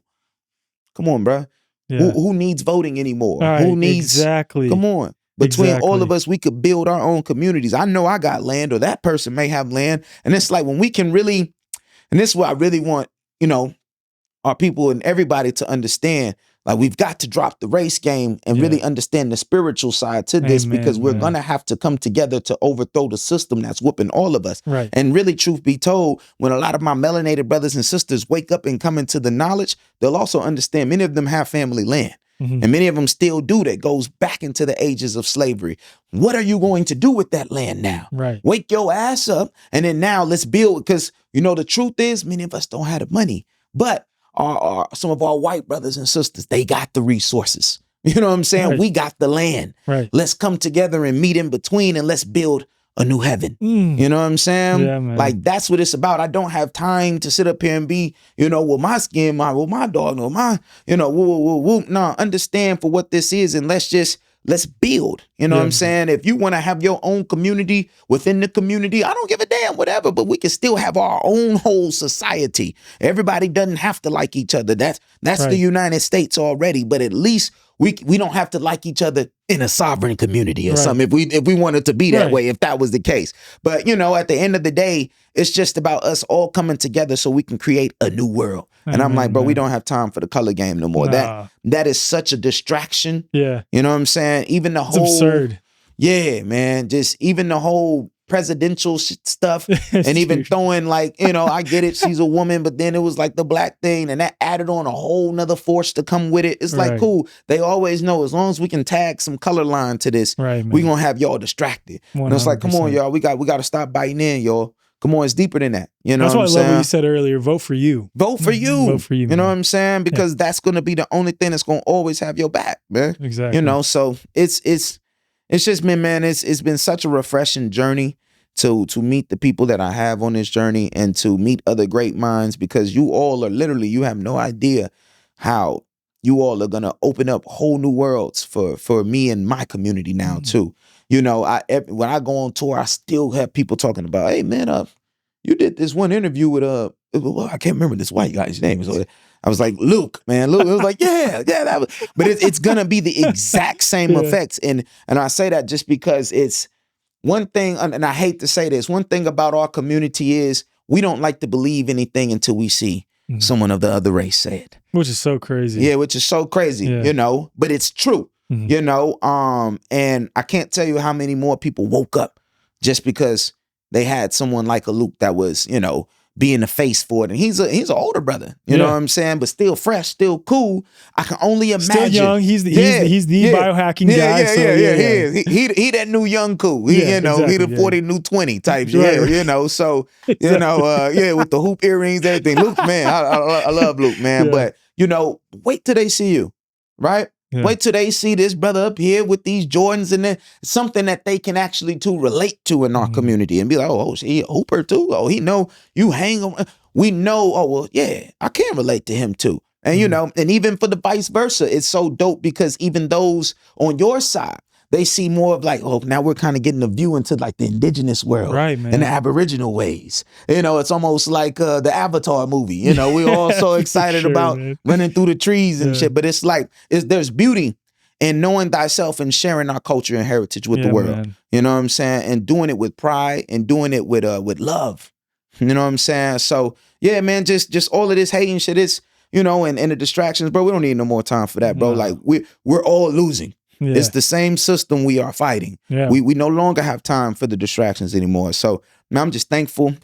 I'm appreciative, for you guys even bringing me on to this, man, because I know how many people this is going to touch. Yeah, it was a no-brainer, bro. Yeah. It was a no-brainer. This was an amazing conversation. Oh, man, bro. And we will definitely do it again and again and again and again. Absolutely, man. Yeah. And, man, I just know, man, this won't be the last for us, and because for me, like I said, when I'm doing these podcasts and making these relationships, man, these are going to be relationships that we keep forever. Absolutely. And it's to the point now we need to bring all of these communities together. Yeah, man. And make it happen, man. So I'm thankful. And if there's ever anything you need from me, brother, Thanks, you got bro. my vote. I appreciate that. Yeah, thanks, bro. Yeah, man.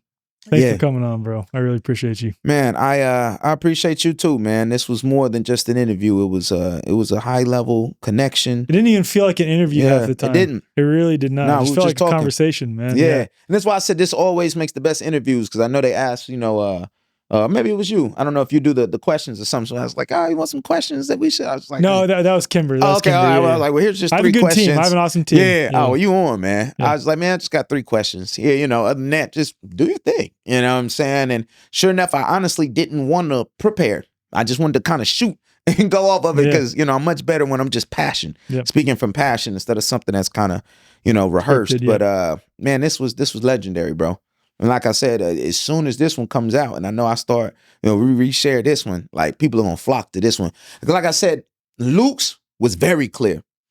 It was able to understand and break things down, and people got a whole new clarity. This one, we went back and touched on things that we didn't even. This one hit all the crevices that we missed with Luke's, and it was like, and then we went back and having both of those together. Yeah. I'll probably link gosh. Luke's in the show notes. Yeah, this was for me. This was, this is going on the front page of my website, because I know if we can this is actually probably gonna, I ain't gonna lie to you, this is gonna go in our curriculum. Like probably the very first thing that they see before we even start talking about the law. No, you need to watch the podcast first. Amazing. And then boom, so this is gonna be a part of my curriculum, man, just because we talked about so many things and touched on. As soon as a person gets done reading this, going through this podcast, we're ready. What we doing? What's the steps? So I think after they see this, it's either you're in or you're not. Yeah. And because we touched on the embodiment piece so much. Yeah. You have to get it here first. Yeah. You That's got the most to, important thing. and like I said, this is spiritual. Yeah. It is physical, but 90% of it is spiritual. Yep. And when people are ready to make that spiritual shift, come on, brother, we here for them. You know what I'm saying? I'm just glad to be on platforms like this, because we finna touch millions. Amen, this year. I have a feeling this is gonna be it. This my next year. I'm gonna be 37. It's my 10 years. It's my 1 year. 0 down to 1. Yeah. So this gonna be my number 1 year. I'm putting everything that we got out to it, and man, this is gonna be it, man. So if there's ever anything that I can do on my behalf, man, if I could, when we have some shows, we got to get you out there. But we might even do a whole nother podcast recording, man, because I would love for you to even sit down with some of the brothers and sisters, even in my community too, man, on the health side. Man, I don't know if you know, like Yaki Awakened, and what I'm saying, like these brothers is geniuses, bro. And just to see some of the things that they've cured, like and Dr. Sebi's son. Right. Oh man, these geniuses, bro. And these guys are like 22 years old. Incredible. You know what I'm saying? And I'm like, yo, but geniuses, man. And yeah, man, I just want to share my wealth with you guys, and because I know what's coming back for me. Amen. Ancestors already. This co-creative process together, man. Yes, sir. That's yes, the way sir, forward. man. So the ancestors is working overtime right now, man. And I'm just thankful to be here and be a part of this whole production, brother.